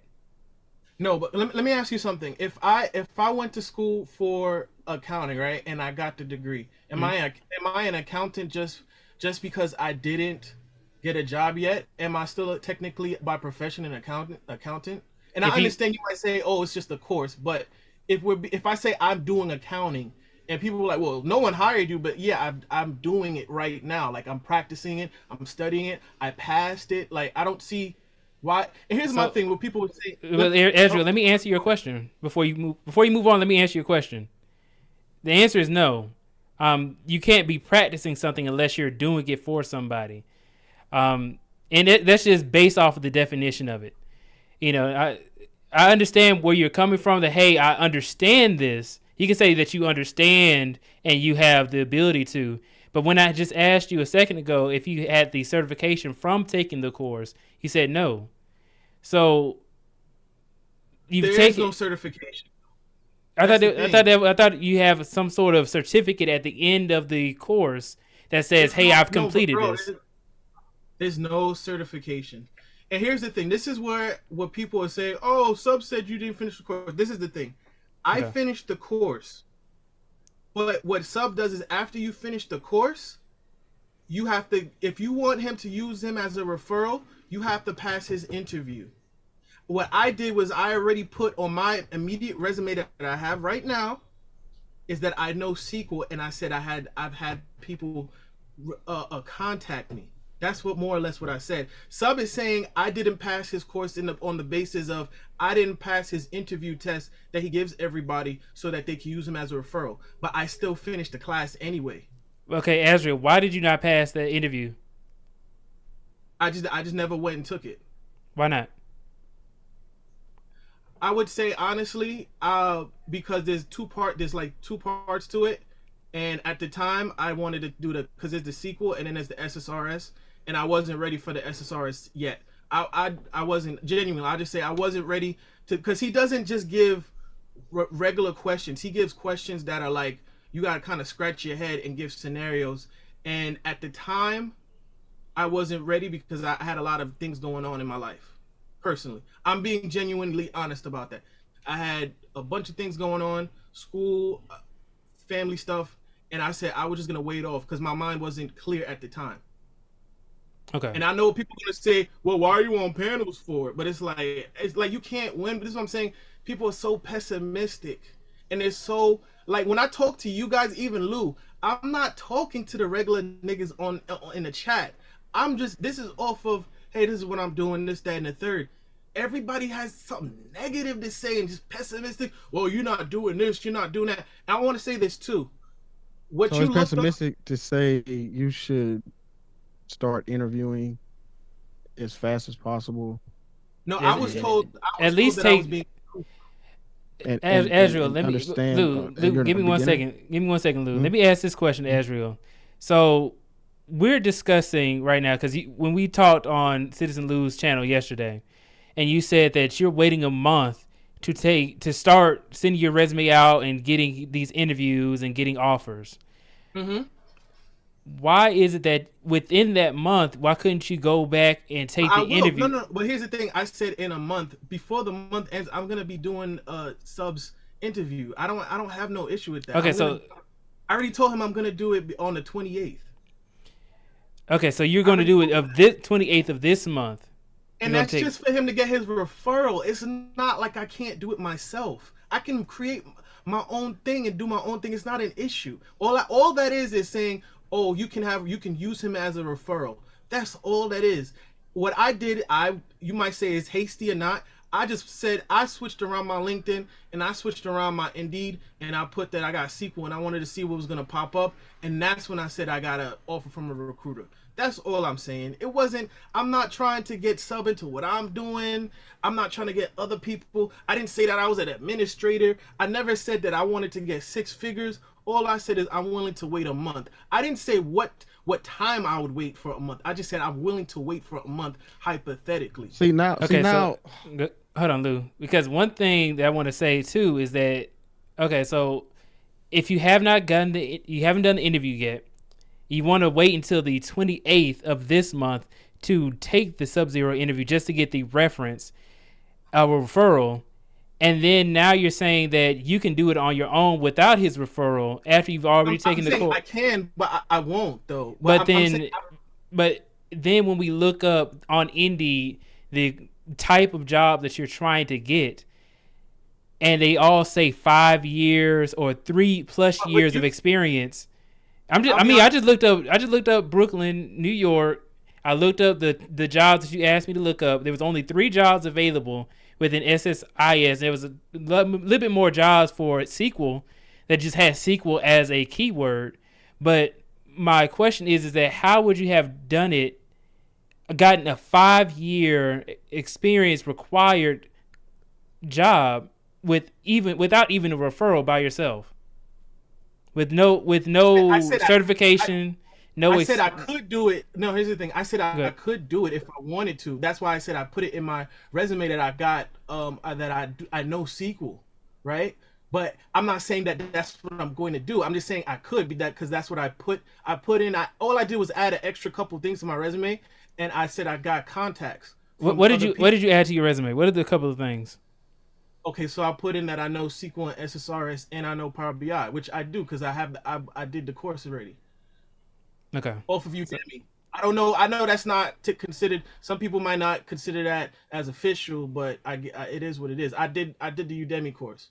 I got the Power BI off of Udemy. I bought it earlier this year. I bought it for like $15. All right. Did you finish that course and get a certificate from Udemy? No, I didn't get the certification. I just watched most of the videos. But I get what you're saying. Okay. Like you get the thing that says good, congratulations, you completed it. That's about it. That's all you get. Yes, that's what I'm saying. Did you at least get that so that way you can put it on your LinkedIn or something like that, or maybe you can say, "Hey, I completed this course," and you can have a link on your LinkedIn. Yeah, I could do that. I have like 5 more videos left. It's not nothing like oh, I didn't complete it. Like I was studying that from early this year. Here's my thing too. Do you have that project? Do I have the project? Do you have a project? I have labs, but I'm not on my laptop. I'm on my Mac computer. But here's my thing though. This is what I'm saying. I feel like people are too focused. Do you have a GitHub? Do you have a GitHub we can see? I actually do have a GitHub. And we can see the project? I'm not gonna show you my GitHub because I don't want niggas doxing me. I already had somebody tell me, "Oh, I'm gonna find out about you." I'm not sharing none of my shit. Sorry, but not sorry. I do have a GitHub. You know what's funny? Because I created a GitHub when I was doing this stuff with Theo. I did create one. Why not? I'm gonna be honest with you. I'm very wary. I've had people hit me up and was like, "Hey, like, if I ever catch you so and so doing this, that, and the third, like, I've had people been weird to me on your GitHub. Huh? How are they messaging you on GitHub? I'm not saying messaging me. I'm not saying on GitHub. I'm just saying in general. I've had people call me and be like, or DM me through Discords, and was like, why? Like, oh, I don't think you should do this because someone might report you, or somebody they're like, oh, these dudes might dox you, or this person is capable of doxing you. Even someone told me, hey, it is what it is. But people were like, I recommend you not mess around with Gabe, in the sense that he could look up your stuff and he's an IT manager. So I'm at this point where I'm going to honestly unsubscribe from a lot of places because the intent was not to brag about anything. It was just me saying like, hey, this is what I'm doing. And it was just to bounce things off of people every now and then. And I feel as though, if I share my screen with you, I can show you there are more than those 3 jobs in terms of ETL developer. What I see, give me 1 sec. Okay. And how about this? Yeah. So Azriel, one last question I have for you. So earlier you said that you don't listen to people. When we had our whole discussion on Citizen Lou's channel, and we were trying to give you advice, I believe I heard you say that it was unsolicited advice on Bernard Riley's stream. Now I want to ask you this question: were you or were you not talking crap about us on Bernard Riley's stream? When I say it's unsolicited, I'm talking about Gabe, because what Gabe does, and Lou is not being genuine about this. There have been times, and G Dizzle can attest to this.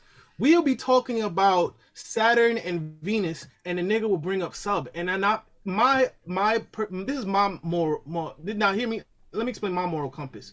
If I'm cool with somebody, and I hear you talking about them, I'm going to defend them because I feel as though I don't feel comfortable as a man for you talking smack about them in front of me, because that doesn't show that I don't feel right. It's like you feel comfortable to talk smack in front of me about another person.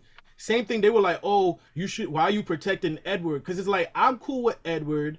I talk to him from time to time, not like all the time. What I'm saying is I'm cool with that person. And prime example, what's his name? What's the dude name? I forgot. Okay, well, Azriel, while you think about that, I want to go back to the question I asked. Forget about Gabe. Were you talking crap about everybody else? No. It wasn't towards you, BTV. It wasn't even really towards Luke.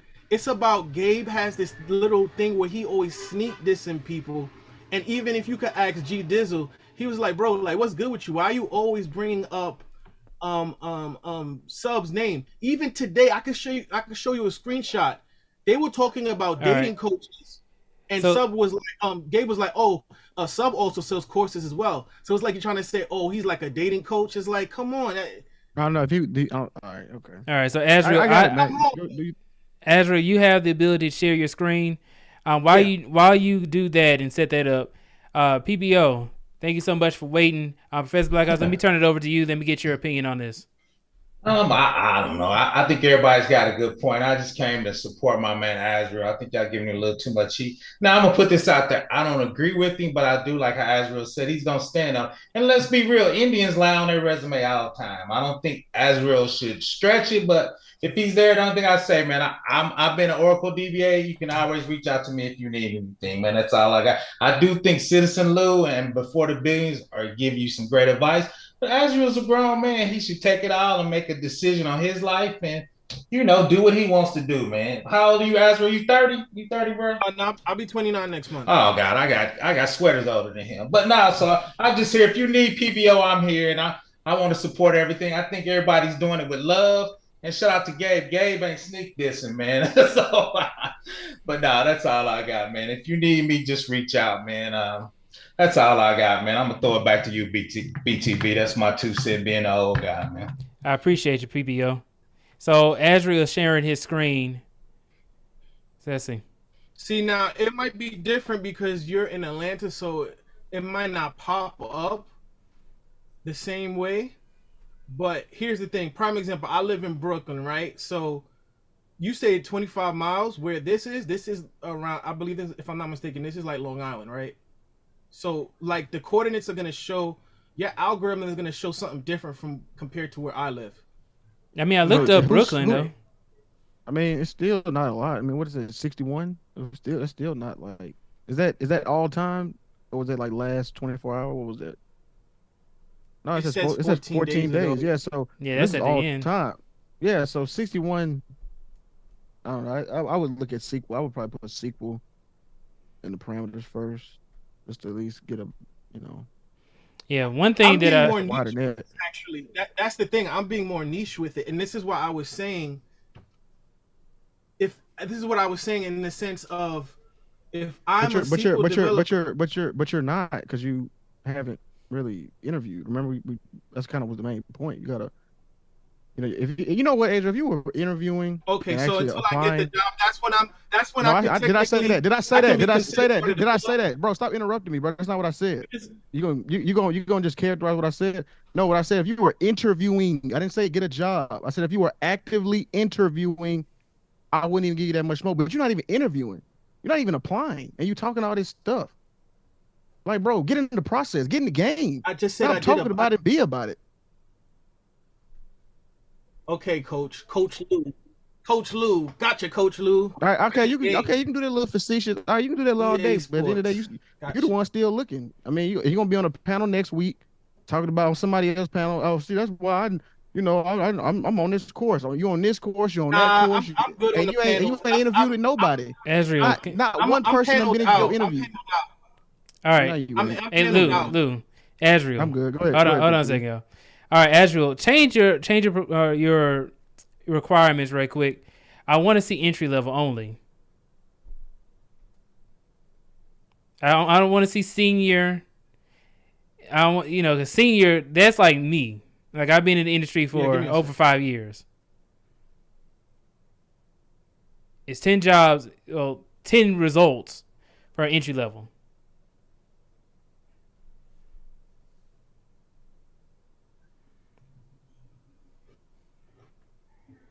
I clicked on entry level. What do you know? Okay. This was listed literally a minute ago. I know that 60 seconds too long for some people, but you know, it is what it is. All right. So can you click on? Can you click on that one? The first one. Yeah. Let's go through this one. It says 1 year. But you had to have 1 year preferred. So okay, well, preferred is subjective, but 1 year of Java. I didn't make it 1 year. I shouldn't apply for it, right? I should not apply for this one's asking for Java and ORM. You haven't applied. That's the point. You ain't applied to nothing. Well, okay, so I'm asking, do I have your permission to apply, Lou? Do I have your permission to apply? You haven't applied. Oh, you need my permission now because you sure ain't applied. I was gonna ask, since you want to dictate what I do with myself. Should I be like you and stretch like how you did with the gaps in your resume, like you mentioned before? Should I do what you did? If you apply, we'll see if it works. Go and apply and see if it works. You ain't applied though, so we don't know what's gonna work for you, Adrian. Okay. I can't give you no advice. I can't give you no advice. You haven't applied nothing. What can I tell you? I can't give you no feedback. You ain't. I literally said I switched up my resume on LinkedIn and a recruiter hit me up. Man, you're doing a bunch of stuff, ain't doing nothing. You're doing a bunch of movement, a bunch of activity with no accomplishment, bro. That's all you doing, bro. That's talking, your opinion. You talking and switching your resumes up. You probably got like 6 or 7. Ain't even send them out. I told you what I told you. I'll give you $200 right now if you show me you put 800 applications in and 20 LinkedIn emails to a recruiter. Well, I'll give you $200 right now. Because you ain't got it. Why are you making it a big deal? You didn't put in 800. So the Because fuck we're what? wasting our time here. Because you just up here talking and you ain't even applied nothing. Oh, so I'm not. It doesn't mean anything until I put in 800 applications. Is that what you're saying? I said 80. I said 80. I said 80. So I need to put in. I gave you a realistic number. I said 80. So I need to put in 80 applications, and then I'm 20 link and 20 emails or LinkedIn mails to a recruiter. Okay, and then I can officially say I do SQL then. No, you can officially say you're looking for a job. Okay. Because right now you just talking. You ain't looking for nothing. You ain't doing nothing. You just wasting time. You just wasting everybody's time. How am I wasting time? You don't even know what you just wasting your money and everybody's time. That's all you doing. I'm wasting your time. So you wasting everybody's time. Send me the invoice since I'm. You ain't got. I ain't gonna do that invoice. Please send me the invoice. Do that to you. I ain't gonna do. When you get a job, I'll send you an invoice. Oh no, when you get a job, I'll send the invoice. I've always been good. When you accept the offer, I'll send you the invoice. I'm good for it. Send the bill my way. When you get that job, I got you. I promise you the check won't bounce. Don't worry, you'll get it. Once you get that job, I promise you the check won't bounce. You can send the invoice to me since you want to say. I'll wait till you get the job. I'll wait till you get the job. You never. No one put a gun to your head to have me come up on your panel, Lou. No, you can't say nobody. Nobody put a gun to your head to get that information. You came to my panel. What you mean? I didn't ask you to come up. No, but you're saying I'm wasting people's time. No one forced you a gun to your head to have me come up on your panel. That's what I'm saying. All right, man. As long as I have your blessing, I know I need your blessing to apply for this job. Even though it's only been 8 months. Good luck. Yeah, good luck. Okay, so one thing I want to point out for this specific role, this one was posted 1 minute ago. Mm-hmm. Can you scroll up on the Scroll up. No. Go to the. And that's just for Brooklyn. I could put it in New York. It would actually be bigger. Actually, you know what? I'm gonna pull it up myself as well. Entry level. All right, so this is just Indeed. You got Career Builder. You got Monster. I've seen jobs that were offering for Career Builder. All right, give me 1 second. Okay, so I'm looking at the post right now, right? Yeah. So, and I'm not sharing my screen at the moment, but I see on here. Can I ask a question? What's up? BT, can I ask you? Even if it says 30 days, that doesn't negate that shouldn't stop me from applying, though, right? I wouldn't even mess with a 30-day-old. In your assessment, even though it says 30 days. I wouldn't even really mess with a 30-day plus posting because it's most likely they're already either at the end. I know why you say that. Go ahead. Look at him. He's trying to tell you, Asia. He's trying to talk to you. You can't even stop for 1 second. No. I'm saying I see why you would say that, because more than likely they didn't update it and the job was secured already by somebody. But I'll tell you this. I got it. I literally, so prime example, because I'm in school for accounting, right? I had this is a thing called, I forgot what it's called, RAND. It's like a RAND. It's like a marketing internship, not a marketing internship, but it's dealing with accounting, right? And they told us they hit us up 2 months ago. We did a Zoom meeting, and they said the seats are filled, even though it might show that on online that the job is still open. But they said give us your information, and we'll keep in contact with you, and then in the fall it could roll over. So what I'm saying is it wouldn't be bad if I still applied and they just keep my name in the system. Right? All right. So my thing is, right, is that I probably wouldn't even mess with it, to be honest with you. You would say yes or no. Oh, what did you say, Israel? What was your question? I was going to say yes. No, because I was saying like yes or no. What would you say, yes or no to that? Because I've had jobs where the hiring manager came to my school and said, I know, yes, the job may look as though it's not there, but they said she told me and a couple of other my classmates, connect with her on LinkedIn, and she'll see as soon as a full position might open up, she'll roll us over into it. Now, I'm not saying that's going to happen all the time, but I don't, like I said, I'm just not a pessimistic person. I'm still optimistic. You can't be optimistic if you ain't applied. That's false. You can't. No, you literally can't be optimistic if you haven't applied. That's literally the opposite. You cannot be optimistic if you've not applied. Have you applied? So let me ask you something. If you're in a, if So you, you're not gonna answer the question. if you practice You're not basketball and it's your first you're not gonna answer the question. Did you apply? No, you can be optimistic. That's the question. Have you No, I haven't applied? applied, but that doesn't mean you have to be negative about anything. Okay, so I'm negative No, I for haven't, telling. but So that doesn't stop me from being positive. Okay, so I'm negative for telling you to apply.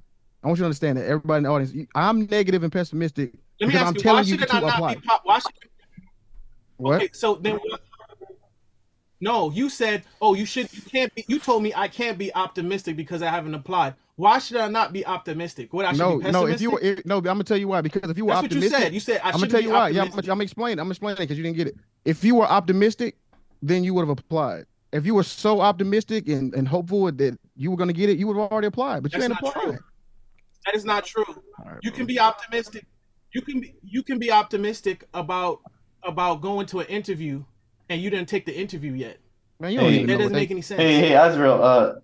Hey, how's it going? My name's Maximilian. I don't know much about you because like I'm not like super into like the whole drama and stuff, but like just running out of curiosity, like why exactly in your head, not like what people were saying, but like in your head, why exactly you haven't applied yet to these roles? Like what's kind of like the hang up? Personal things, and I'm also in school and I work overnight. I've been having serious burnout. I know I'm not supposed to admit that. You know, I guess I know that's people gonna find some reason to say, oh, I'm working too hard or I have too much on my plate, and it is what it is. I never gave it up. I'm just taking my time. I'm pacing myself. I'm working like 6 days a week, and I'm going to school and I'm studying this. So, but here's the thing: people might say, oh, I'm doing too much. I don't believe I'm doing too much. I think I'm doing a lot. And I'm going at my own pace. I'm not in a rush for anything. I'm good. My money is good. I'm not in no kind of rush. All right, but that's why Azrael, the only thing about it is that if you just admitted that you're dealing with burnout, and then you're also admitting that you have an interest in getting into the tech industry, why not go ahead and get started on getting into the tech industry to avoid such a burnout? No, and also we have AI and me. So this is I think it's engineering cannabis coming up. And also one thing before we continue, I do have the job posting up here. Even the job posting that you have now, despite you filtering out and going to entry level, this job posting is for a senior SQL developer / architect that has worked with large database transactions with high volume transactions. So with this, and it is also asking for Java as well, experience with Java. And you know what's gonna. And then it says extensive experience with SQL Server, and experience with ORM and Hibernate. The only thing I wanted to bring up here is that you can't really go off of just even the filter itself on Indeed. This job I probably would not ask you to apply for either. Since it is asking for senior level experience. And then it's also asking for another language that you have not expressed that you have studied for. So this may not be a perfect example of it, but let me go also, ahead. Can also say this. When I say I got burnt out from last year, I would be so tired. I would be actually had COVID last year, and that kind of stopped me from going hard from like late last year because I had a lot going on. Here's the thing. I did my accounting before I did the sequel. I just said to myself, this is interesting. Let me figure what this is all about. I'm doing well in accounting. I'm excelling. I don't get no lower than a B+ in any of my classes. So my thing is, why if I know I can do both, why not? Even though it might take me a little bit longer, I'm not in a rush. I'm not. It's people are like Smooth was saying. You need to take whatever you can get because we're in a recession. People are thinking I'm at home playing Madden all day. No, I work like 6 days a week. And then you could cut it down to 5 if you go ahead and get the. But like I said, I have personal responsibilities, and there's other people I'm taking care of. And this is what I'm saying. I get more slack from people saying I'm doing too much than they're saying, wow, he's doing a lot. Maybe I should be like him. And I'm not saying that everybody should be like me, but what I'm saying is I'm doing what I can do, and I'm doing it at my own pace, and I'm content. I'm not complaining. Okay. So I hear you on the burnout stuff. I think. Yeah, I want to say this one thing though. I just want to say this one thing. I was in the middle of my accounting degree when I got in contact with Sub. I'm not gonna stop my degree just because to get an IT. If I can do both, fuck it, I'm gonna do both, and I am doing both. It's taking me a while, but I'm not gonna stop. Like that's my mindset. That's always been. Hey, I've been meaning to ask you about that. What's the? Why not just be an accountant? I mean, accountants can work remote. Want to do. Accountants can work in multiple different industries. Lou, I want to. I don't really. Lou, I'm a person. I want to do payroll remote as a payroll accountant, and I also want to develop as an accountant as well. I want to have two, and both of those jobs I can do remote. That was my goal. There's an advantage to having accounting in SQL. There is. You can work Oracle Financial. Yes. If he goes into the data side, he can work as an accountant, as a forensic accountant, understanding data too. He can work as a quant with accounting, and there are advantages in learning data and accounting. You can work in forensics, you work in data, you can be a quant because he has an economics background and business with the data side. If he goes further into data science, he can be really a quant and get paid more. So here's the thing: people are saying, "Why are you doing too much things at one time?" It's not too much. I've seen people do it. Exactly. The Asians be doing it all the time. I can do it. It's gonna take me a while. But what I'll say is this: the argument you have here is everybody has an argument, but you've not started. You're in the cusp of starting, and you're already burning bridges right now. So first things first, most of these people in here have contacts, have abilities to introduce you to recruiters, have ways to show to. Right now, you just showed me a resume, or I just saw your accounting and that. I can tell you what you can do, and tell you where you can go, but. Right now, your attitudes are burning bridges right now. That anybody who talks to you says, yeah, he has this background, but his attitude is telling me I'm not going to deal with him. I'm not going to recommend it to a financial firm with his type of attitude. So what I'm saying right now is, you're doing too much. Calm down. Because the way you're going about this, you burning bridges in many ways, and you just started. You've not started. You are burning bridges. Believe me, you are. Because I see this, and I'm saying, nah, I'm not recommending this guy to any person I know that says, because he will. That's the thing. I have my connections outside hold on a second. Okay. Azrael, YouTube is not the end all be all. I'm sorry, go ahead. Azrael, let engineer Candace go. I've had connections in here. YouTube, I had connections in here that gave me connections out there that has profited me money. So believe me, it's not you thinking it's just one way. There are numerous avenues. And you putting a stamp in right here. You putting a stamp on people's mind like, what is this dude talking about? And also, he's not applied. He's not doing this. AIME. Let me add on to this real quick, because not only that, but the majority of these jobs are filled backdoor. You're looking at Indeed and stuff like that, but the majority of these jobs you can find through referrals from other people that you may just meet out of happenstance. I got my job, my past 2 jobs, I didn't get from applying on the job board, on Indeed, on Monster, and all this other kind of stuff. I got it through LinkedIn, through connecting with a recruiter. So it's about these connections. It's about people. So when you just like how AIME said, burning bridges, hey, that's really the way you're going to actually get the job, is by talking to these people. So these people are already senior in there. B2B is a data engineer. Hmm? Yes, A&I, let me tell you this. This is the type of person I am.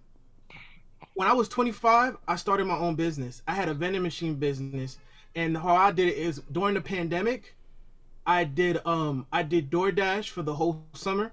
and DoorDash said the thing was like, oh, if you and because at the time our job was like, oh, you're not fired, but they told us to collect unemployment.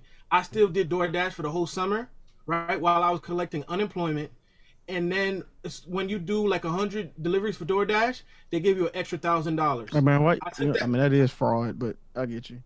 I get, I get it. I get. Just listen to people around here. Oh Take my the God, advice. bro, Lou, if you want to indict me, then lock me up, bro. I don't care. I mean, you like, the one giving out, willfully giving out that you committing fraud. I mean, bro, you doing is these last 2 days you've been talking about fraudulent behavior.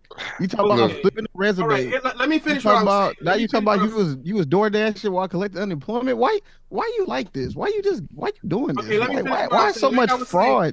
Like I was saying, in your rap, like what's going on?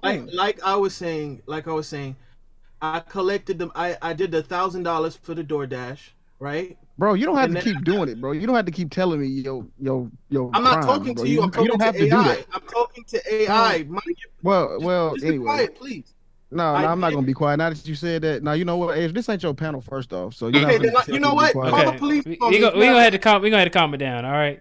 All right. So let's go ahead and get. I wanted to say this is what I wanted to say. I bought my first 2 vending machines, right? I bought my first 2 vending machines, and by March, I had 10, and I was in school. I had a business, and I was working overnight. I would be tired as a dog, but I had everything straight. I was helping out family members. I was doing a lot of things, and it was good for me, even though it was a lot. I'm just that type of person where, like, I'm gonna overachieve and try to fulfill all kind of different ambitions that I want. Now, did I get burned out? Yes, I got burned out. I understand tenacity. I understand. Believe me, I understand. But tenacity is not alone. You have to understand how to network properly. And what you're doing is not proper network. What you're doing is hostile. Yes, you have tenacity. You have zeal. Fine, you can do this. You have the mindset. Fine, but that alone won't take you far. Believe me, I have it. I've done that. Yeah, but people are saying like Ezreal, hold on a second, please. Really? The whole thing is that you have to be able to listen to other people, especially when they're giving you good advice. See, that was the whole point of us talking to you yesterday about this, because we wanted to go ahead and make sure that you can succeed. You can't listen to what AI me says and then you're gonna say "but" at the end of it when everything he said was 100% true. You have to be able to listen to others. You have to be able to work well with the team. Those are just some skills in anywhere in your life you have to be able to do. And it's right now. It's showing that you don't know. You're lacking in that skills. You might be good at SQL. You might be good at accounting. But again, I'm going to give you a heads up. Once you start the job, that takes you so far. You have to be able to talk to your teammates, have to be able to talk to your coworkers, have to be able to talk to your manager and relay what you're doing. Even in business, when you want to start your business in tech or accounting, you still have to talk to people and understand and take advice. But what you're doing right now, I say you're young, but 29, you should know you should know some aspect of what you're doing is not productive. Dude, you've been arguing for 3 days. My God, no. You've been arguing from panel to panel. After what would I have done was after you started with Lou, you should have just ended it there and say, hey, these guys give me advice. Let me go through this and see what advice. Stop. Well, you went from panel to panel. This is showing you really like being argumentative. From panel to panel to panel. This is showing you really don't like working with people. It shows you really, and if they hit you in a way you don't like it, or your ego gets scratched, your now is the attack. Don't get me wrong, I used to be that way. But I learned that it's not every attack. You got to assess it. What they're saying, is it true? Because right now you're in the attack mode. You are attacking, defending. Or have you asked yourself and sat down and said, hey, are they telling me the truth? Is what I'm doing the truth? Have I burned enough bridges here that I can't ask any of them to say, hey, Do you know a recruiter? I've finished SQL. I've finished this. I've done data analysis. I know my stuff.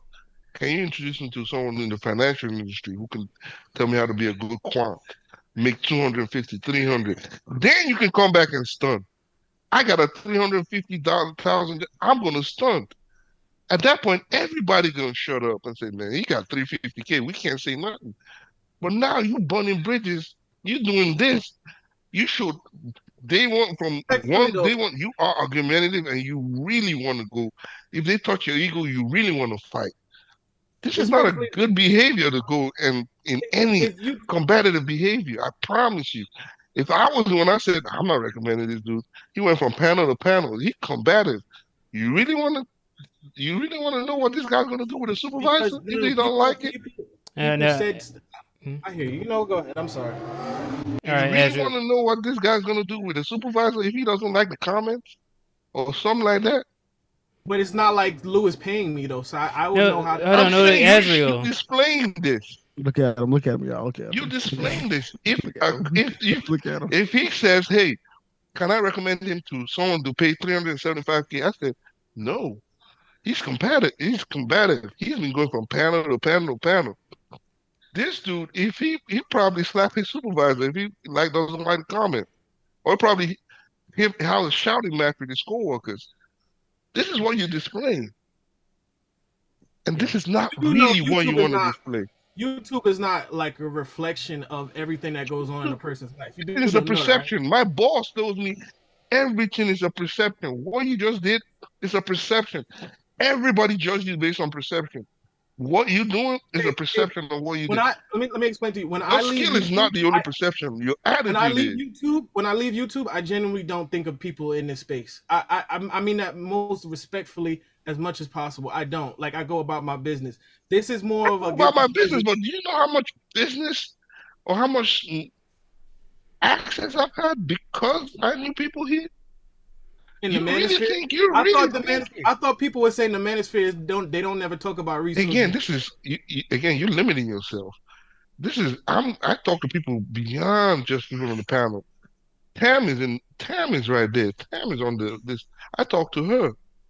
I talk to a lot of people, and your perception right now is showing that you are highly combative, and anybody will not recommend you in any way. Believe me. Yeah, you really want money? You really want money? You really want to make 250, 300K? I know how to temper myself. I work in security. But you're going from panel to panel to panel. Is that showing temper? So I'm not supposed to listen. I hear what you're saying, but when niggas talk greasy about me, I have to say I have to address certain things. That's the problem. Why? Why do you have to address it? It ain't like I'm going to shoot them up or some shit. I'm just saying. Well, why do you have to address it? No, because you have to. Do they pay your bills? Do they pay your mortgages? I know they don't pay my bills, but if you're gonna talk about me, I want you to say it to my face. Azrael, hold on, Azrael. I can remember somebody talking about fighting, like I think it was in Bernard's. Like somebody, Smirgo was saying something crazy, and I'm like, would you say that to my face though? I don't see this. Maybe I was raised different. I don't believe if you talk smack to a dude, another man. You should be at least willing to say that you could whoop his ass. And what I'm saying is, that's the problem. I can really say I will whip your ass. I call the authorities. And I don't believe you when you say I'll deal it legally. I don't believe you when you say I don't believe you when you say you get off this and don't worry about nobody because you bring up stuff from years ago. 3 days, man. 3 days ago. No, I don't believe it. Was literally yesterday. I believe this is your. Okay, 3 panels, 2 days, and you see went back to back. Yeah, I'm on every single panel. And this is why you haven't You've gone to 3 panels.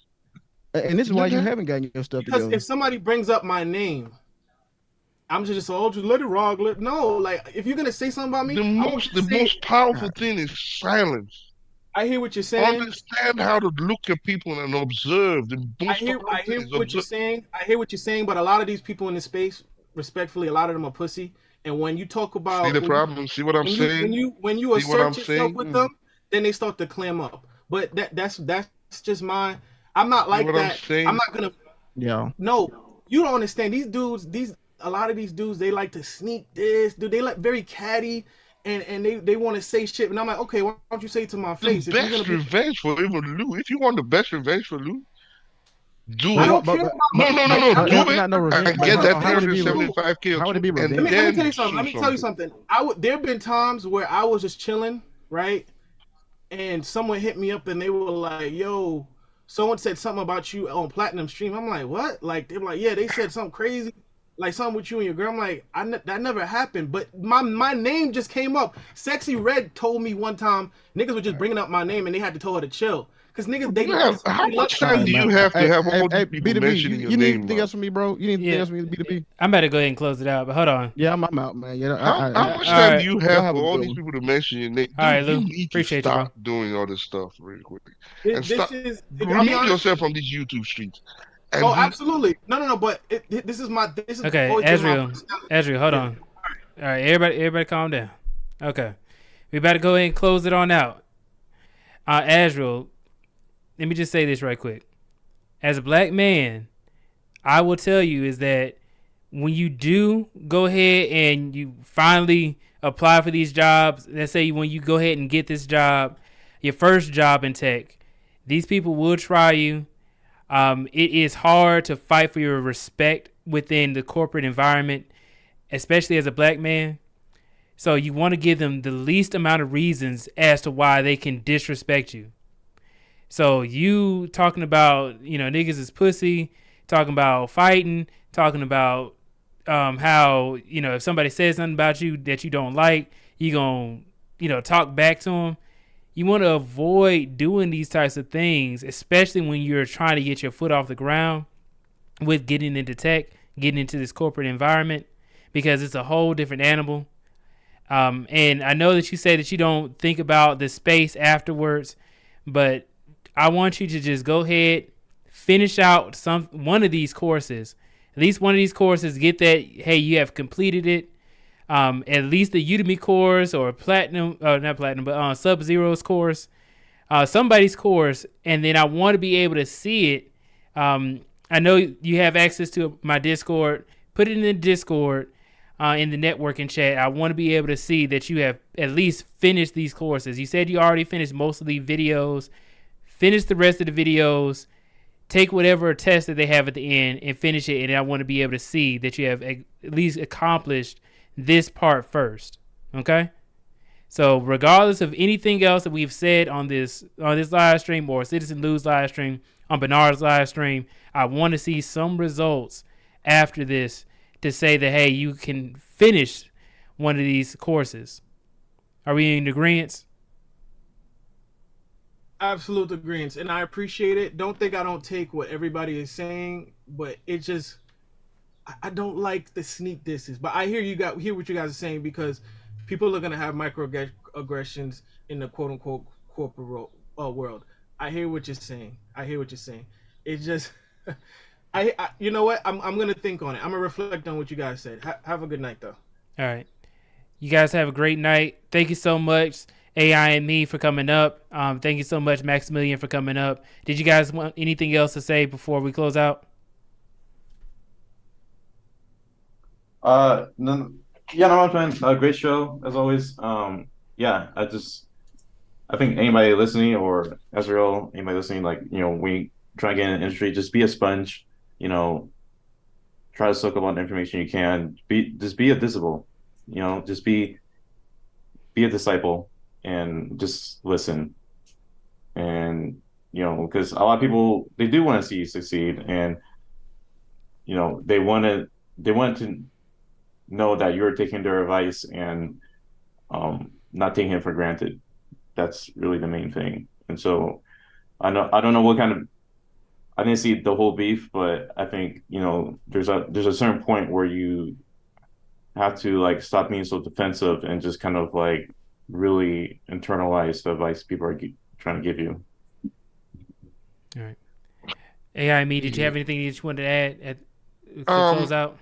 Yeah, just know this. My mentor told me this: perception is everything. When anybody sees you, they see your character, anything before your skills. So perception is everything. If nobody tells you that perception is everything, all these beefs and all this, it's not necessary. Stop it. YouTube is YouTube, man. Use YouTube as what everybody's using as an advantage to display your skills in here as an expert or something, so that you can now you're known as a SME. Most people on YouTube, most other groups on YouTube utilize this as a way to present their skills and get more money. They don't use it as an argumentative platform. So we need to teach our brothers that, hey, YouTube is a powerful tool. We need to utilize it like everybody else. And it's not a tool to argue. And again, perception. And please, I wish Azriel the best and everything, but he needs to know that he needs to learn that he doesn't need to burn all the bridges. And that's it. Yes, sir. Thank you so much for coming up here, man. Really do appreciate you. All right, so we're gonna go ahead and close it on out. Thank you guys so much for tuning into another live stream. Please go ahead and like, share, and subscribe to the channel if you haven't done so already, and also click that button to join the Discord as well, and also hit that button, the bell icon, to be able to be notified whenever I make new videos on YouTube. Overall, I think that this was a great live stream to be able to just talk about all the things relating to tech. The beef that's going on with tech and the Manosphere. I disagree with Bernard when he says that we are saying that we're not trying to help, or we're shitting on black men trying to help other black men. Disagree with that wholeheartedly. But he also did not see Citizen Lou's live stream to know the context. So I want to go ahead and say shout out to everybody who came up. Shout out to Citizen Lou. Come up, please go ahead and check out his channel. This is an after stream of his channel from earlier today. And then also shout out to Engineering Cannabis that you saw on the panel. His YouTube channel is AI and Me. Shout out to everybody who is in the chat. I will see you all on the next video. Thank you all so much. Have a good night.